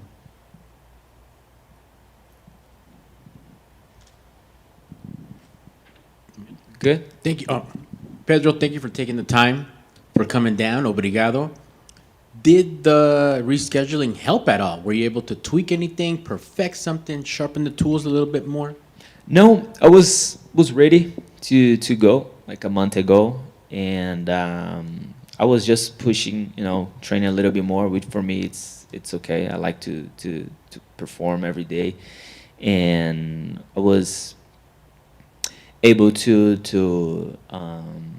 be lighter. I was getting close to fight week, so now I have 2 more weeks. So I was able to get used to it with the training that I was already, 2 weeks ago, and so my body can adapt and I can just be like in the, the best version, and doesn't matter what weight I am at. But there's definitely like 2 weeks. There was only I was able like to rest a little bit, 2-3 days, enjoying with the family, and just we went back to the gym, and finishing a week before getting this fight week right now. Excellent. If you could give us a little prediction on this Buena Luta, what can we expect Saturday night from you and Jimmy? Yeah, it's gonna be we're gonna be in the middle of the octagon. He's gonna punch me. I'm gonna punch him. He's gonna punch me. He's gonna punch him like that. So kidding. Definitely looking for ways to knock him out. Excellent. Thank you, sir, and good luck. Thank you.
That's the plan. That's what we've been doing. Good job. Didn't even think about that. Like, oops. Yeah.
Voilà, juste, ils vont comprendre. Si tu mets le discussion. Si tu enlèves le masque.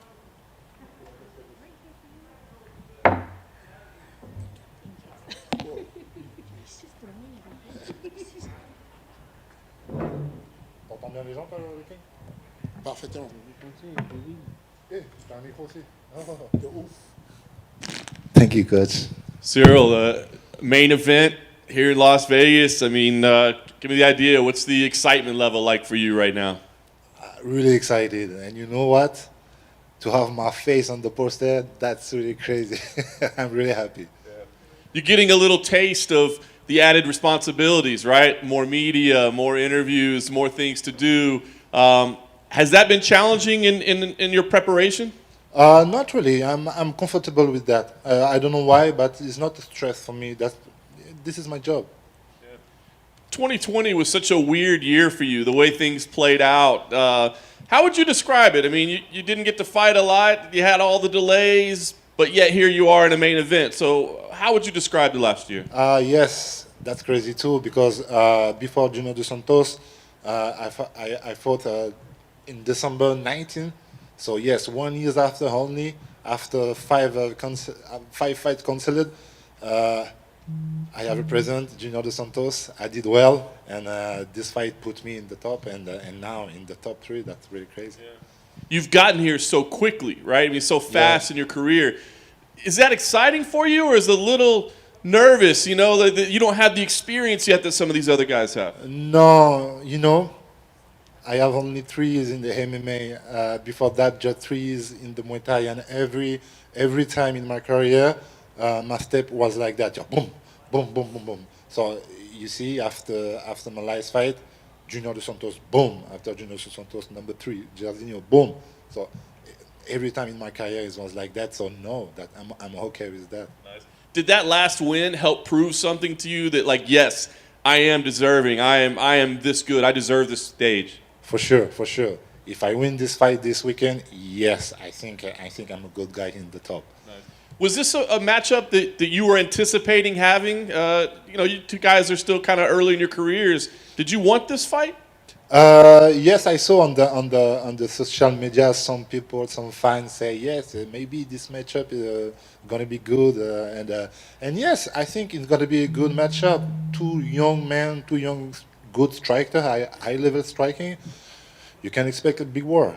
Yeah, I think a lot of people are saying that this could be a #1 contender fight. That, I mean, the winner could be in line for a title shot. Other than, of course, we know John Jones is coming to the division. Yeah. I guess first, are you okay with John Jones cutting in line? He's done a little bit more than you in the UFC. That's a shame because there are a lot of people in this division already. You understand? So yes, that's a shame. And if I win this weekend, yes, I think this fight gonna put me in the discussion.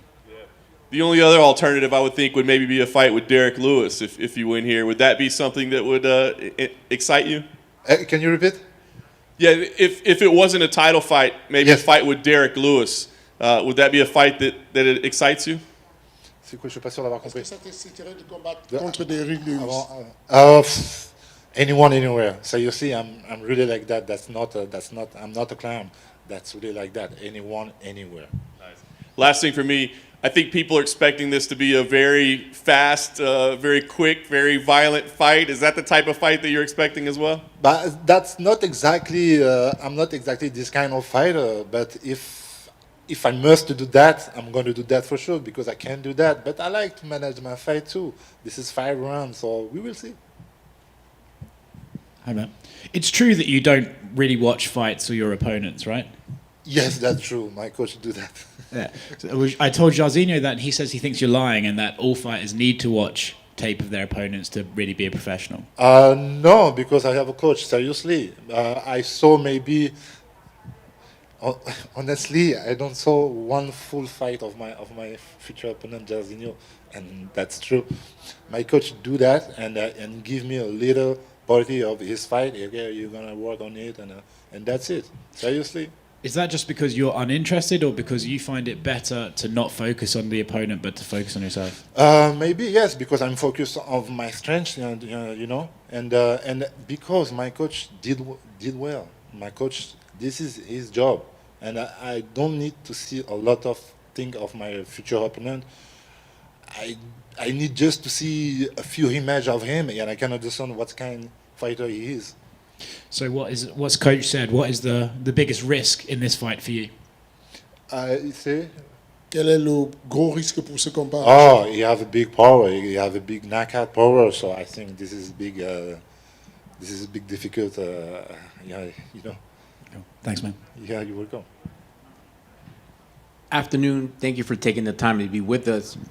What do you say to your critics that point to the lack of 25-minute fights in your career as something that might be a disadvantage for you on Saturday?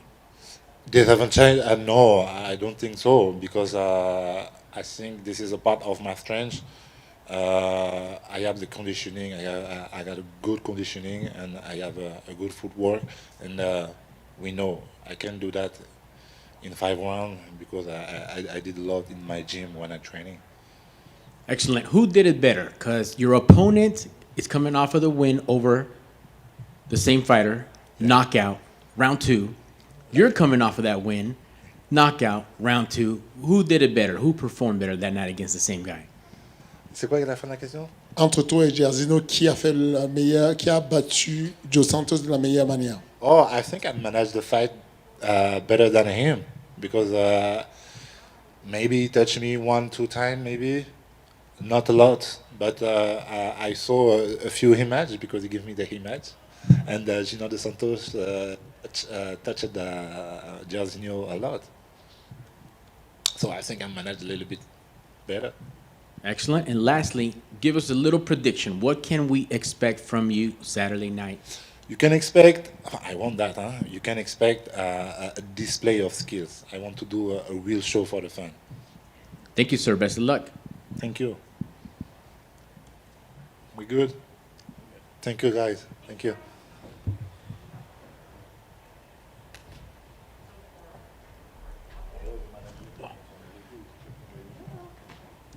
J'avais envie de dire ça, tu vois, mais je savais pas comment le dire. Genre en mode, c'est pas des mathématiques, tu vois. J'ai envie de dire ça. Thank you.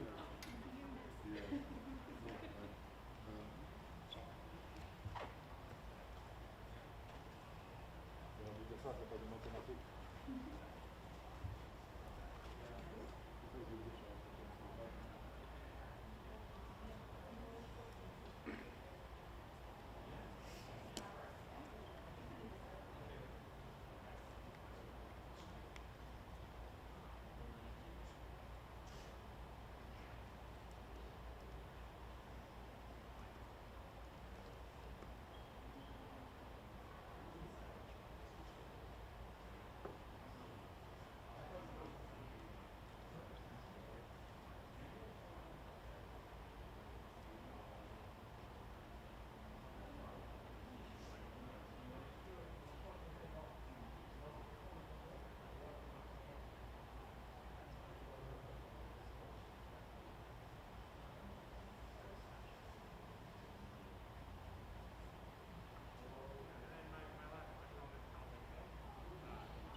Like I said, he'll come quick enough.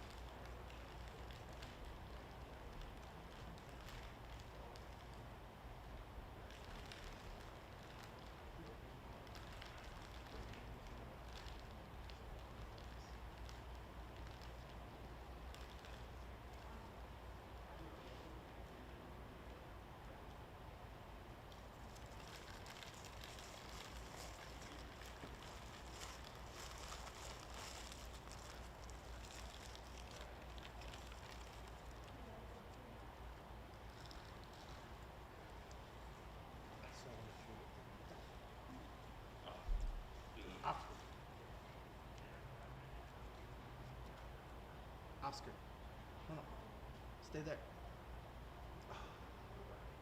I'm gonna shoot.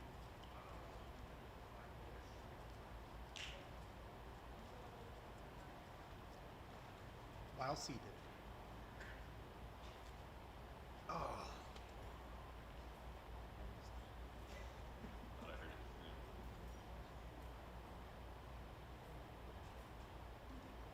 The best.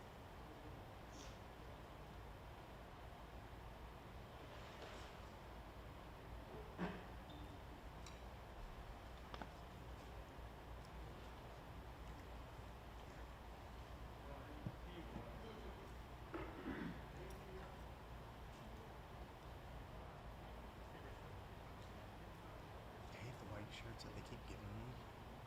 It just blows out the screen. That's what I'm usually asking when I say, hold on a second. I'm just dialing down the iris.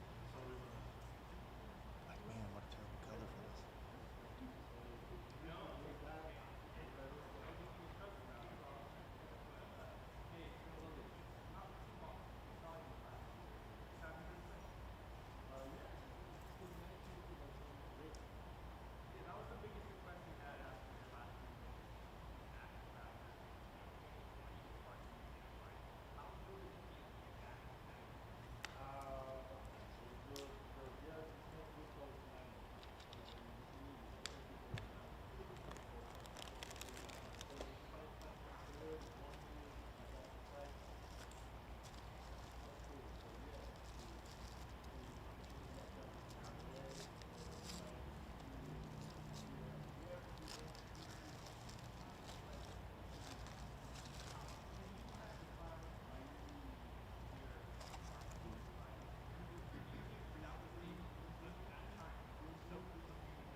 stepping in on a week's notice. Kind of how did this all come together? I mean, were you trying to put something together, or how did this happen?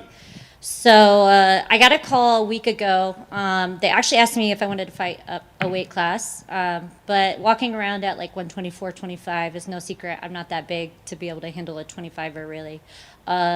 And it just kind of got brought to my attention that Angela Hill rematch could be an option, but they didn't say it was going to be in 7 days. So, we're always training. We're always getting ready for something. But yeah, I found out on Saturday. I mean, even my teammates were calling me because they saw it posted at, the fight night, and they're like, do you need to tell me something? I'm like, man, I just found out too. It's okay. So.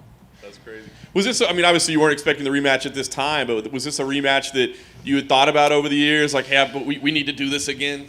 Man, I never really think of fights like that. And there's so many that people would probably like rally for me to have rematches, right? But I just look forward to getting in the octagon and performing, man. And I'm just really focused on getting better. So rematch or not, it wasn't like I have a picture of Angela in my house, like, oh, I can't wait to the day. Because honestly, I believe she won the first fight, but I also believe that was 4 years ago, and we've both changed. So as much as she's gotten better, I've gotten better too. Yeah. She mentioned that you two had done a little bit of training together, just like conditioning, and then she went on social media and said she likes you and that sort of thing. I mean, does that make it any more difficult, man? I know you don't have to hate somebody, but when you know they like you and you kind of want to train together, does that make it tough to go in there? No, it's funny. I'm actually really glad that she is, who she says she is, because we did train together in the underwater training, and I was kind of like her hype man. Like, you got this, girl. Let's go. Like, it's not easy being 14 feet deep with weights attached to you and people trying to tell you to stay underwater, Like, anybody's going to be freaked out, and, it just pushes the level on that. So it was cool to kind of get that experience with her outside, of all the years that we haven't talked or been friends, and we've kind of talked about cross-training together.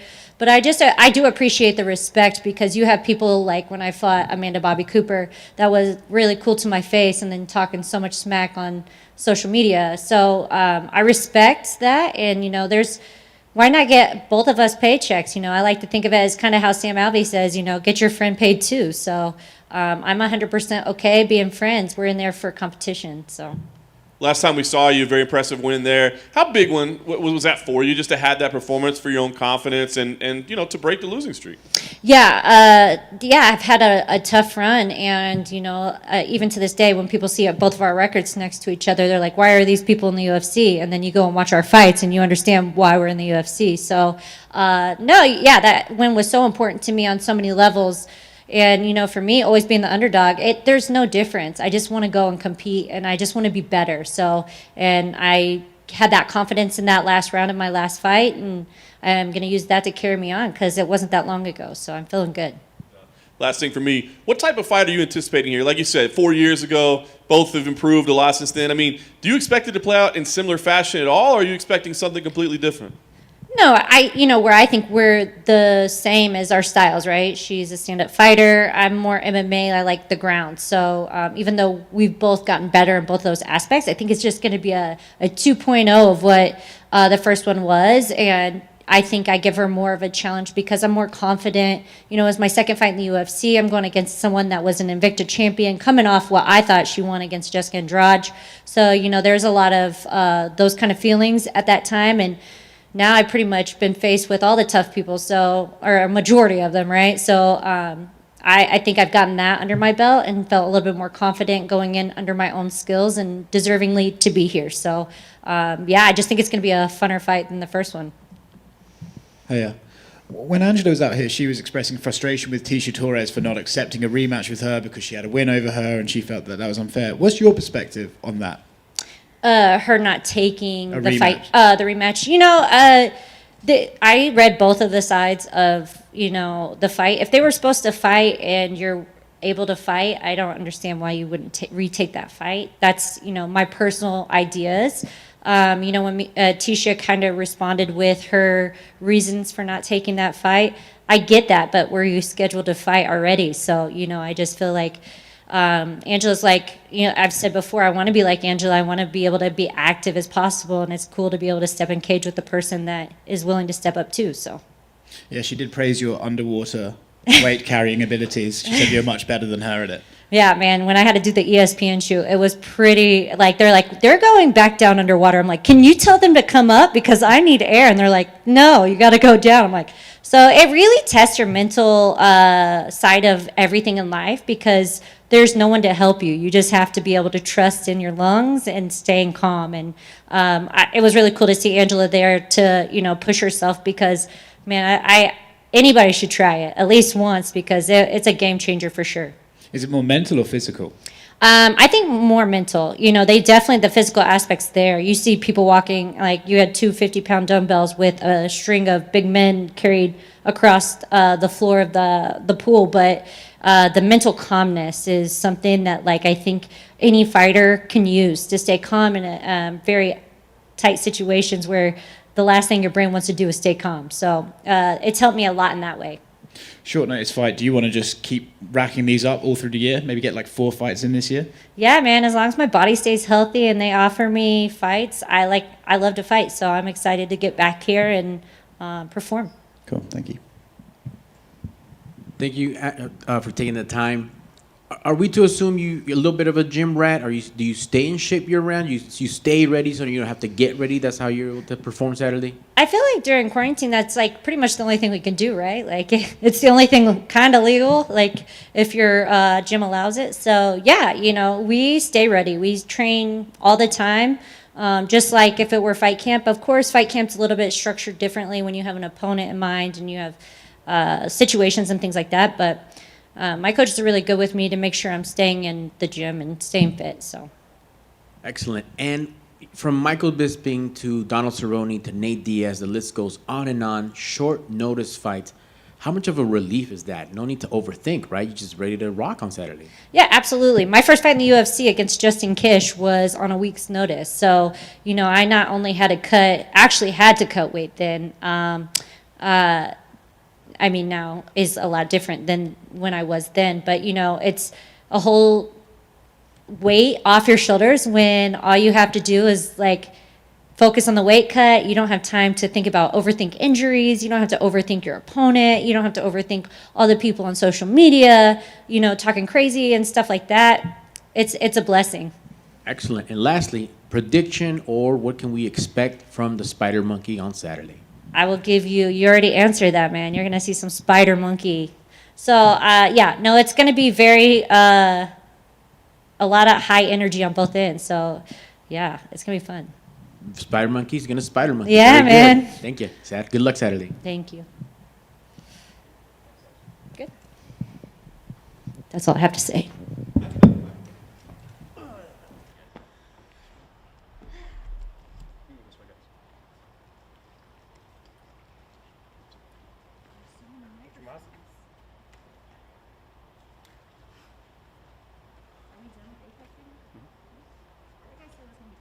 What's up, Jairzinho? I'll be here for 3 hours. Thank you, San Diego. Thiago Moises is right here too.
Thiago got a couple wins in a row now. You kind of got a little momentum. What clicked maybe that was different than your first couple fights that now you're able to rack up these wins? I think it's just getting more used to with the UFC, the octagon, the media, and I'm getting better every day. Every fight I'm getting better, and can't wait to show this Saturday. Nice. Were those wins important for you, for like your confidence to feel like, yes, I am, the guy that I thought I was, I deserve to be here? Yeah, of course I deserve to be here. Before UFC, I beat a lot of tough guys, RFA, LFA, Contender Series.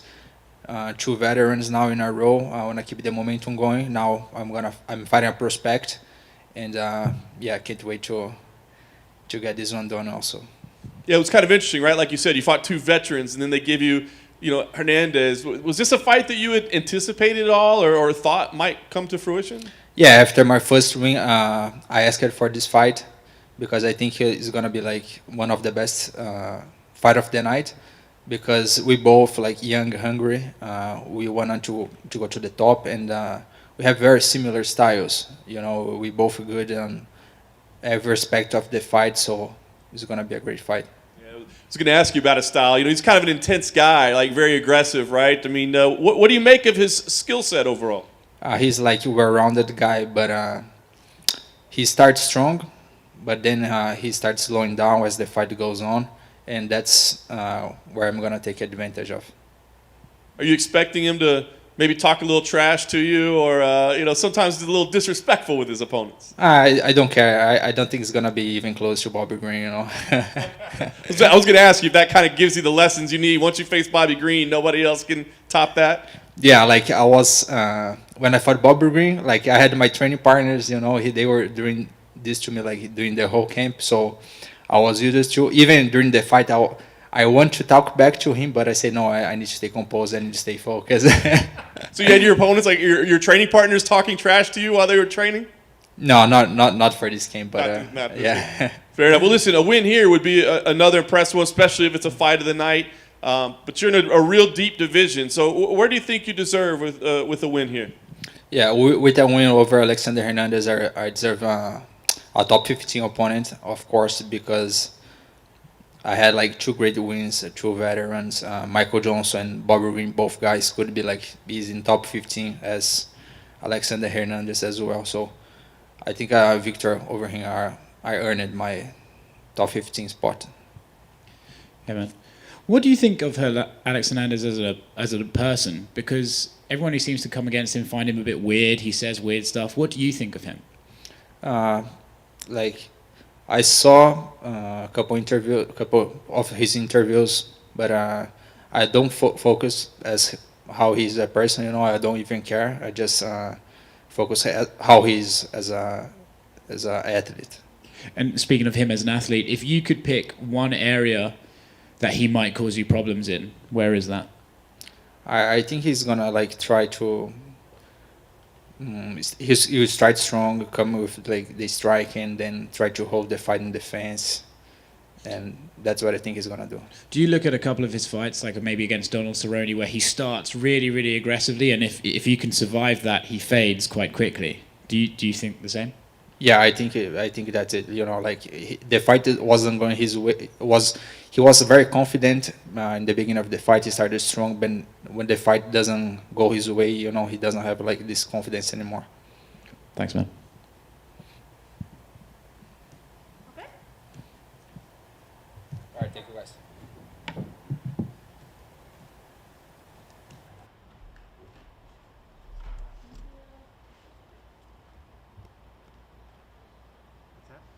And guys, I think we have a little break before Magomed.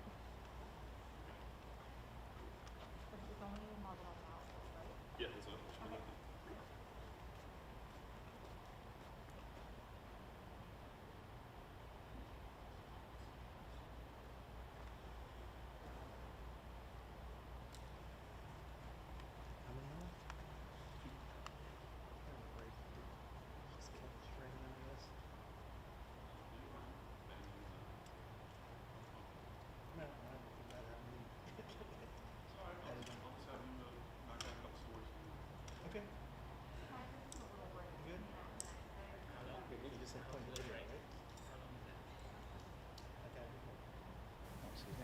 How much? All right, well, I can give you these.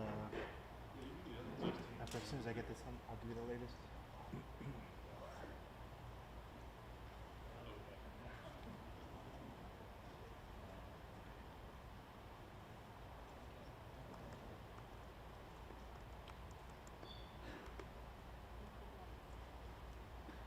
The only one that's not on there is Pedro Munhoz, which is kind of weird problem. You couldn't get the. You should be able to just if you. I didn't try. It just stayed right as a file. It's because I didn't have the external, so it's off the card. So it should still work. Okay, I didn't even try. I didn't recognize the extension, so I just. Yeah. Yeah, just like moves. MXF is just a wrapper. What's his best song? Watch yourself.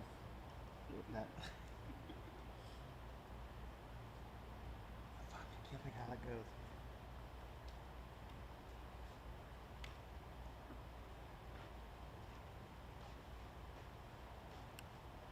Still streaming? Yes, sir. Got some dirty stuff? Got a 30-minute break. Is that what it is? Mm-hmm. Thought about killing it, maybe.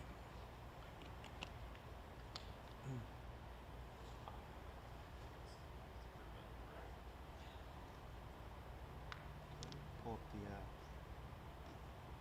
streaming page to say if I wanted to get down.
Bitcoin, the best money we've ever had.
this is, it's just like those ones where they're sort of provided and everybody's got it, but yeah, those would be different. Yeah. I just thought about that. I was like, no, I think it makes sense. Mm-hmm. No, these always do for sure.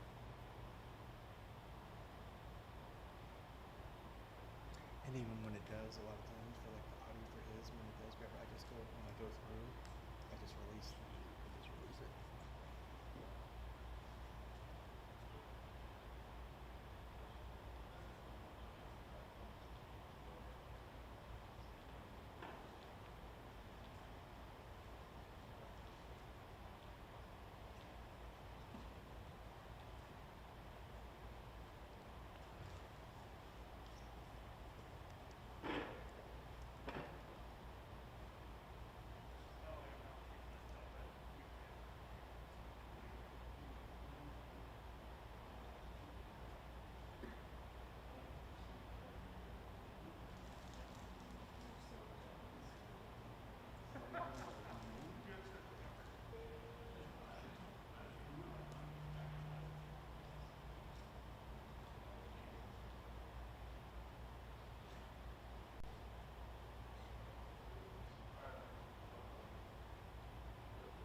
Yes, pop every time. Every single time. We'll do get a cannabis sponsor and have them pay the fine every Yeah. time.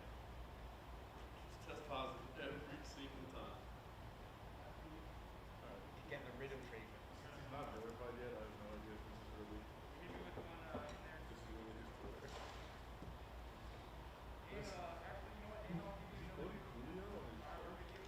Shocking.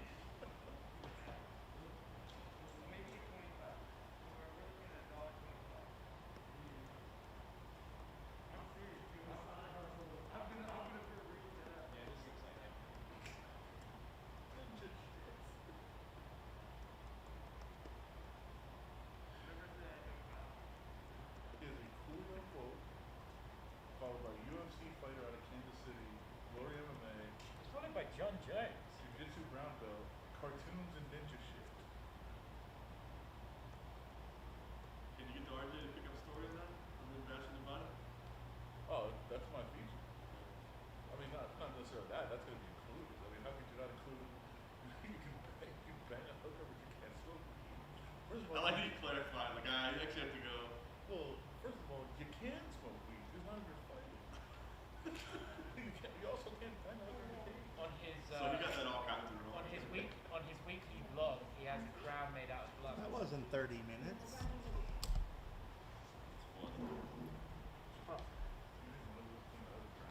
You should be nervous. You did great. Well,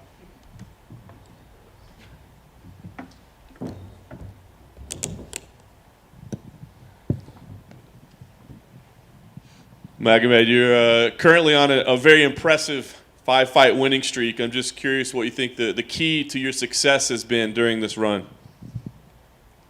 Ты сейчас находишься на впечатляющей серии из 5 побед. В чем твой секрет? В чем ключ этого? Приветствую. У меня нет секретов. Мы трудимся, готовимся каждый день. У нас есть цели, и поэтому мы работаем. There's no secret, there's no key. It's all about hard work, and I have a goal, and we're just getting ready. Nice. Last year, you fought Ian Cutelaba twice. You had the rematch rescheduled over and over. So I'm just curious how happy you are right now to be preparing for a different opponent, not have to think about him anymore.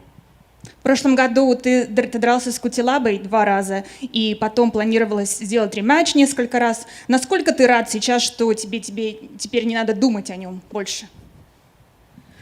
Я ранее тоже говорил, это спорт. С ним у меня была долгая история.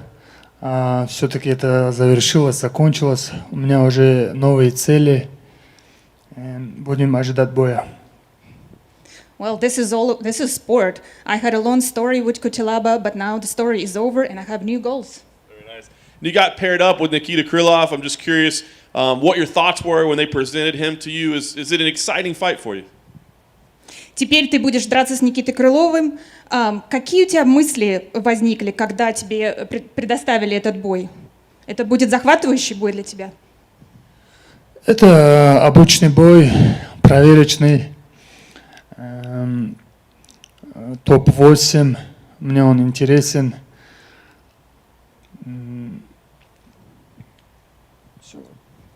This is more like a test fight for me, regular test fight. This is, it's very interesting fight for me, and it's top 8. Yeah. I was going to say, he's fought more higher-ranked guys than you have. Is his experience a concern for you coming into this fight? Никита дрался против оппонентов более рейтинговых, чем ты. Ты думаешь, представляет ли это беспокойство для тебя? Нет, это мы готовились долго. Я не вижу никакой опасности. Это обычный бой с хорошим соперником. Так что будет зрелищно. I don't really have any concerns. This is a regular fight for me. We were working very hard to train for it. So. And a win here, and you'd certainly be facing a top-ranked opponent next. Are there any particular matchups or names that you're looking to fight with a win here? В случае выигрыша ты, безусловно, будешь драться с более рейтинговыми соперниками. Какие конкретно оппоненты тебе будут интересны, если ты выиграешь этот бой? Ну, я пока об этом не думаю. Я пока нацелен на этот бой. После боя, как закончится этот бой, после этого будем думать уже об этом. I don't really think about that yet, so I'm really focused on this fight, and then after that fight, we'll think about it. Last thing for me, I mean, this is a big opportunity and a big test for you. What type of fight do you think we see on Saturday? Это будет большой бой для тебя в субботу. Какой, ты думаешь, бой мы увидим? Да, это очень интересный бой, сильный соперник, бьющий, борется. Это будет тяжелый 15 минут. It will be a very interesting fight with a strong opponent. It will be very tough 15 minutes. He's a very exciting fighter. What does he think makes him so exciting? Yeah. Это будет захватывающий бой. А что ты думаешь делает тебя захватывающим, интересным?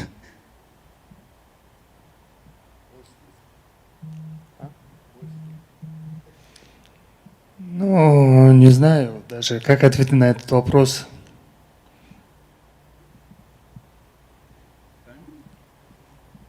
I'm not sure how to answer that question. Я просто этот вопрос не понял, если честно. He's not sure that he understood the question. He is very exciting. You're a very exciting fighter. Why do you think what is it that makes you so exciting to watch? Ты очень сильный и захватывающий боец. Как ты думаешь, что тебя делает таким бойцом? Тяжелый труд. Мы работаем, у нас есть цели. Поэтому тяжелый труд дает свои плоды. Hard work works out, pays back.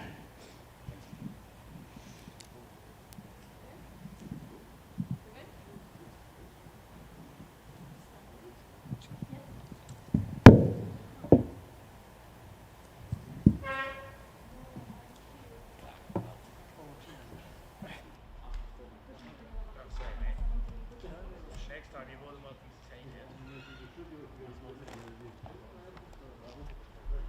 For your help.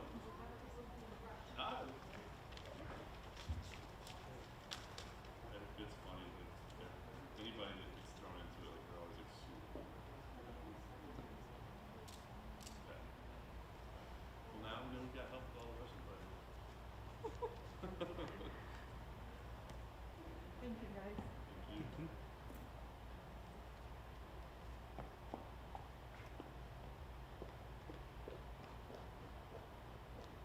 To be honest, his delivery was very good, so I kind of want fucking Nevada to become a real thing.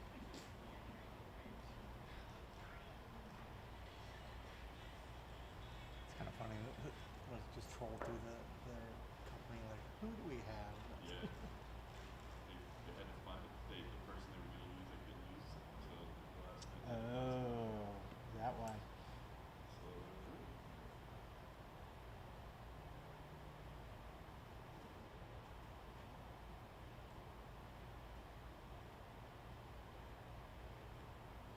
it's bad thing about the Caceres thing.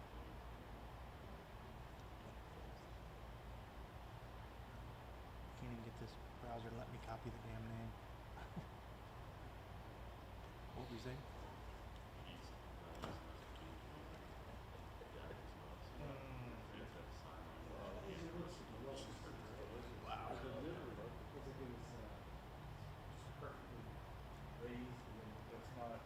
That's not. I used to get the long, super long one. Those looks like the thing except bread.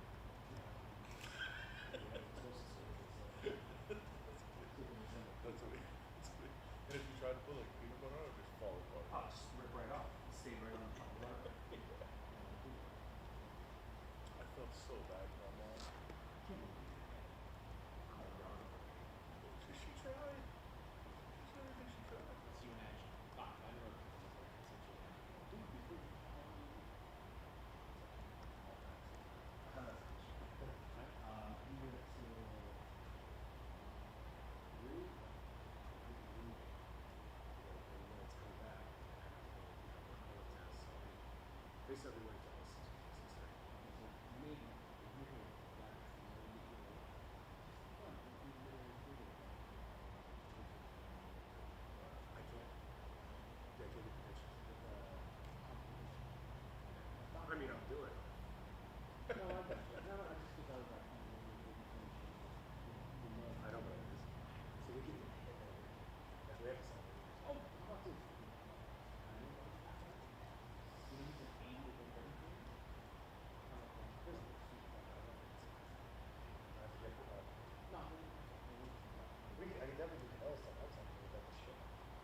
NFL reporters. Oh yeah. NBA, baseball, MMA.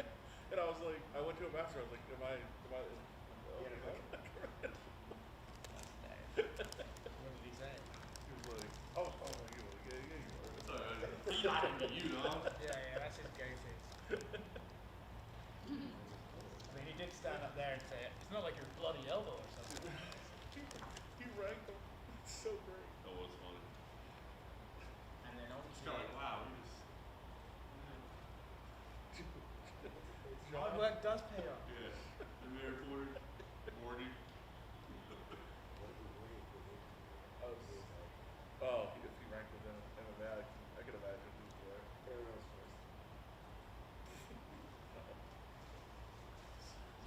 I was doing an interview or something the other day, like it's like a smaller podcast with they're like, I hope MMA will work out someday. I was like, don't count on it. I wouldn't make that bet. Don't count on it. Is he the aerial fighter too?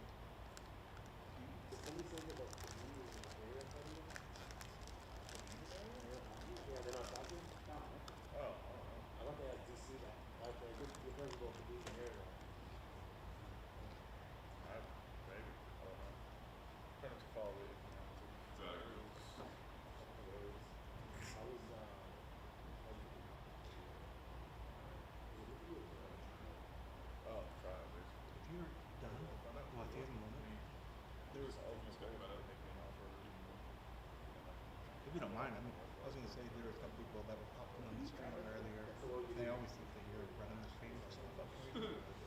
somebody was like wanting to ask a question or something. I didn't want to interrupt you because you were bringing on the videos.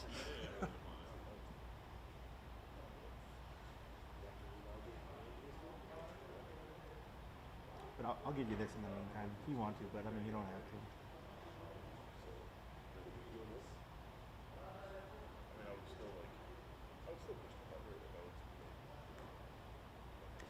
If you do, I think it was a guy named Punisher that I happened to see. This would be awesome. It's all it's all sports betting. Right now they do like 16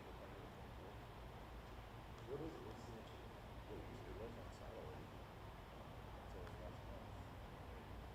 They pulled the broadcasting on satellite.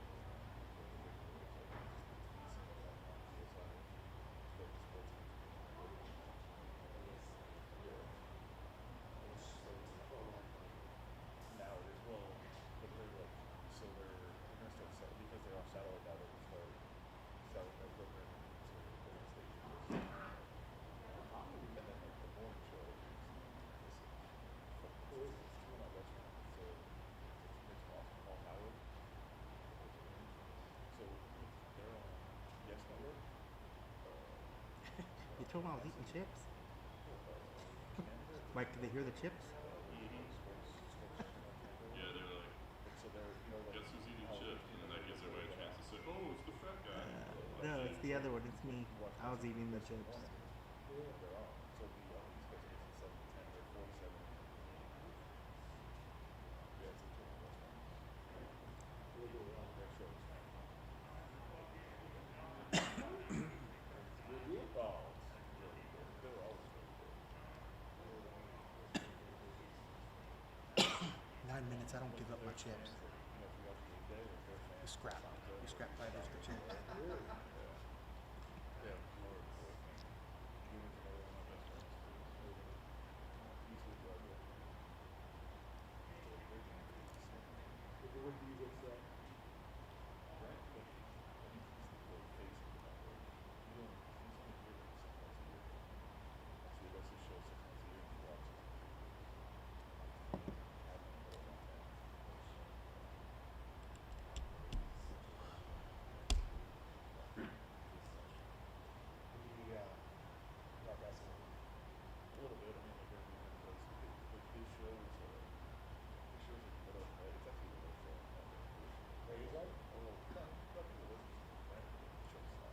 What was your last one?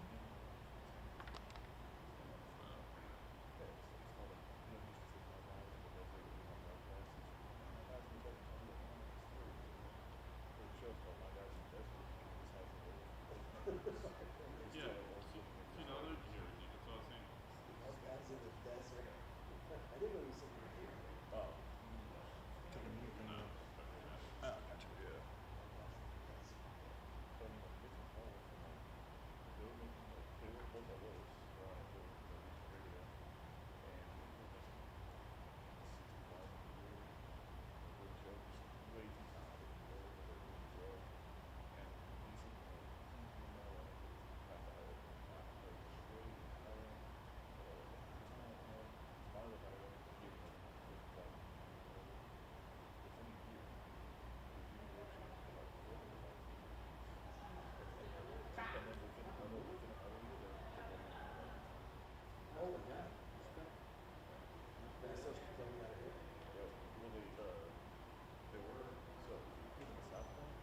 Yes, I actually know this. I started killing someone. I don't know if we're doing that up, but we should get it for sure. Yeah. Like they have really taken in, jumped off 6 stories. Usually, two weeks. That's my business. That's how I know it's the last ones. I just do like I live there, so Tier 6 I believe it is. Tier 15 is right.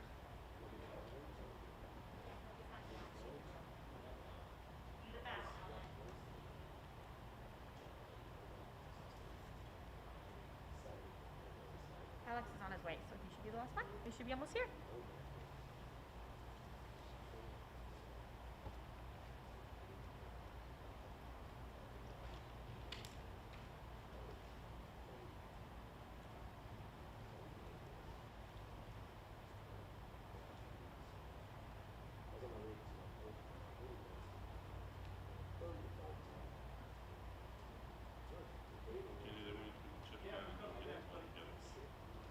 go get them all?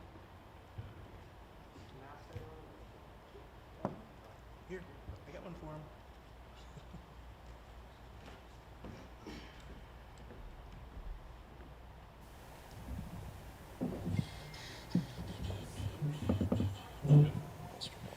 Alex, got to ask, how satisfying was the last one for you? You know, not just a win, but also to get a finish, which I know you hadn't had in a while. So just how satisfying was that performance? Yeah, I mean, it was awesome. Definitely the fruition of a lot of work and major changes in, my life, moving to Colorado, and just overall camp and, all the logistics behind it. So it was awesome. It was good to see that come to fruition. I kind of wonder what the last 4 months have been like for you since then, right? Like, I'm sure people want to fight frequently, but as you said, all these changes that you've gone through, has this been a valuable time for you, and kind of what's the focus been? Yeah, man. I was campaigning to try to get another one in at the end of last year, which was difficult just because, all the COVID shit, and so everybody's trying to get in. So, funny enough, it was we were looking at Moises, and then it came, at the start of this year. So, I just, me, I just get right back to the drawing board, get right back to the gym, and just hit the grind. So that's what I've been doing. Looking at Moises, what was it about the matchup that was appealing to you, or did it just seem logical to you? Yeah, there were a couple guys all around him, that were calling me out and that I was open to, but they kept getting matchups and I wasn't getting any offers. And I heard Moises as a potential candidate, and that was an actual, that was a tangible offer I got, so I took it. But I like it. We've been kind of side by side in the last few cards. The kind of the prospect there was tantalizing over the last maybe 3 bouts we've shared together. And I remember sitting in the back of this last bout, and he was curled over post weigh-ins. I remember thinking, geez, shameless there, sitting there in such a feeble position. I'd eat that boy up, but Bobby's probably going to have his way with him, and didn't go that way. And so here we are today. We got the matchup. He said he was pretty excited by it too, because he said, based on your two guys' style, he sees fight of the night written all over it. Do you feel that as well? I mean, the prospect's there. I've definitely changed the way I approach everything, and so I'm not calling these 30-second KOs anymore like I used to, or within the first minute or whatever. But I'm prepared, to get caught. I'm prepared for anything, but it's hard for me to believe I won't finish him in the first round. That doesn't mean as you mature, you're going to talk less trash, are you? We like the entertainment. No, I'm good at talking, so I'll talk. But every time I've always talked, it wasn't out of character. It's because I felt it, And so I just the way that I kind of approach the game socially and professionally, I don't feel the same animosity towards everybody that I felt when I first showed up on the scene. And so I guess I just don't take it as personally or as seriously. Well, obviously we've seen the talent that you have, but the consistent results are what you need, right? So what do you think the key is to turn the corner, or have you already done it? I like to think I've 1,000% turned a corner. That's for sure, and that's evident just my day-to-day practice, just in my fight week. The way I think or conduct myself about anything. But there's still a lot of growth to be had, and so I'm excited about this matchup going against a guy who likes to fancy himself as somewhat of a striker, but certainly more of a ground predominant guy. And so just another challenge. Grutzmacher was certainly more of a striker. This guy's more of a grappler. It'd be fun to diversify and see how I've evolved, since first coming on the scene. Last thing for me, what are the goals right now? Like you said, you went through all these changes, and you've had this kind of wild, crazy start to your career. So what are the goals right now? The goal's the same, to become champion. That never changed. That never slipped my mind. I'm just taking a more prudent and responsible route to the top now. Before I was on this like gun-ho rocket ship to get to the top, and I didn't give a shit about the names or even the contracts or anything, and I was getting offered peanuts to fight these big names, and now I want my worth, and I want to do it the right way, and I want to make sure that I'm prepared. So that's the approach. We're still going for the title, of course. Do you look back on that, saying taking peanuts to fight big names? Do you look back and think, I wish I could do it again, and knowing what I know now, or do you think you had to do that stuff to get here? Yeah, it's hard to doubt your journey. It really is. I think I've had a beautiful walk. I've taken the licks that I need to take, and it's hard to have too many regrets about it. I want to take different opponents or different matchups, because the maturation through those opponents, I don't think I could have reached nearly as quick.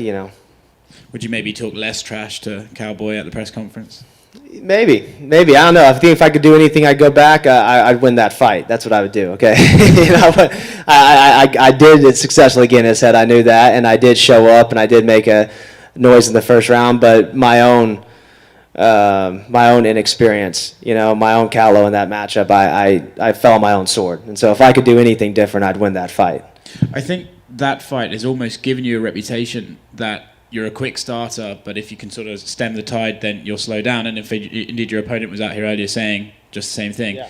Have you worked on that? Do you agree with that assessment until now? No. I mean, if I were watching me, I would think the same shit for sure. And I would agree with that. And a lot of that was mental.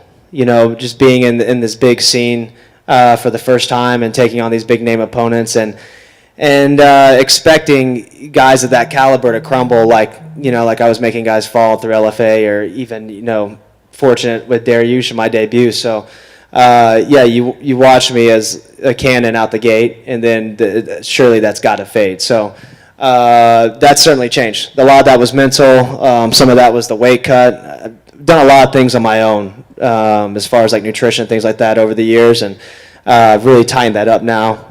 Just become more professional with it, with getting a higher nutrition team and perfecting athletes. And last time I looked and felt completely different. And again, the mindset. I'm not as anxious or eager as I was before. I'm not going out there with the expectation that I'm going to knock this guy out. I'm prepared for whatever, and that's exactly what the performance was last time. I could have done that for 5 rounds if I needed. Do you think that is all part of? It's like almost every fighter has to go through it, right? You start off, you're a young guy, you got an attitude, you're a fighter, so of course you can think you can do it all by yourself, right? And then you have to take those sort of losses to realize that actually you do need a team around you to help you grow. Is that just something everyone has to go through, do you think? Yeah, and not to say I didn't have a team around me, but just the experience. But the realest shit in the world is that quote about the fast track builds the ego and the hard track builds character, and there's nothing that reigns more true than that. It's a good quote. Thanks, man. You mentioned some of the issues being mental. Do you think this is a weird question? I understand, but do you think being intelligent and introspective and thoughtful is sometimes a hindrance to an athlete's development? I think it can go both ways. I think it's an advantage I've got above all these other guys, head and arms above, and I think it's going to play to my advantage in the long run.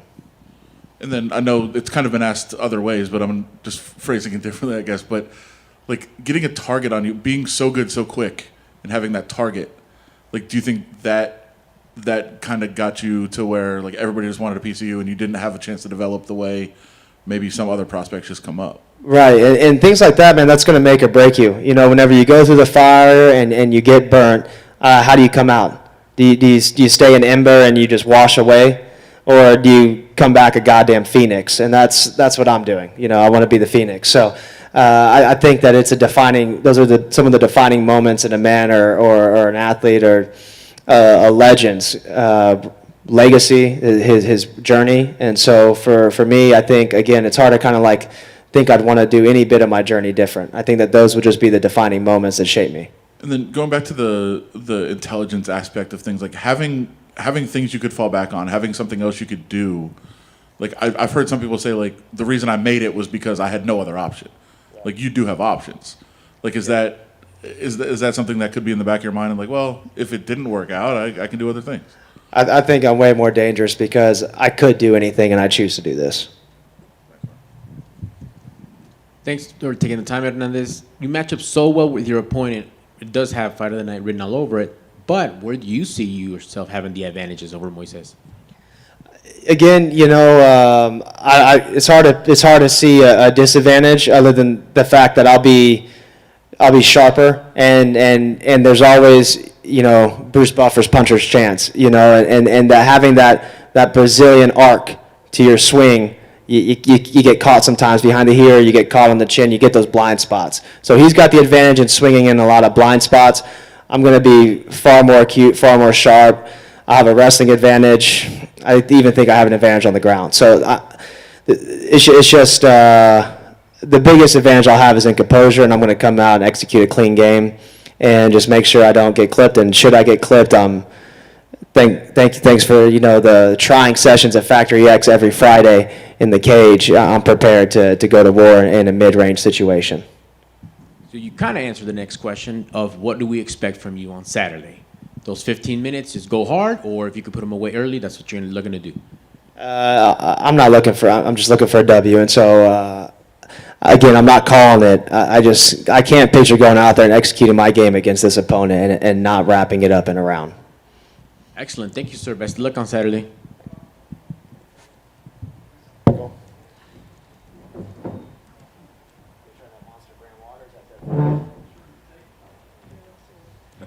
You're the last one. It's actually a monster. They should stick around. See what they're working with. See you guys. All right, that's a wrap, folks.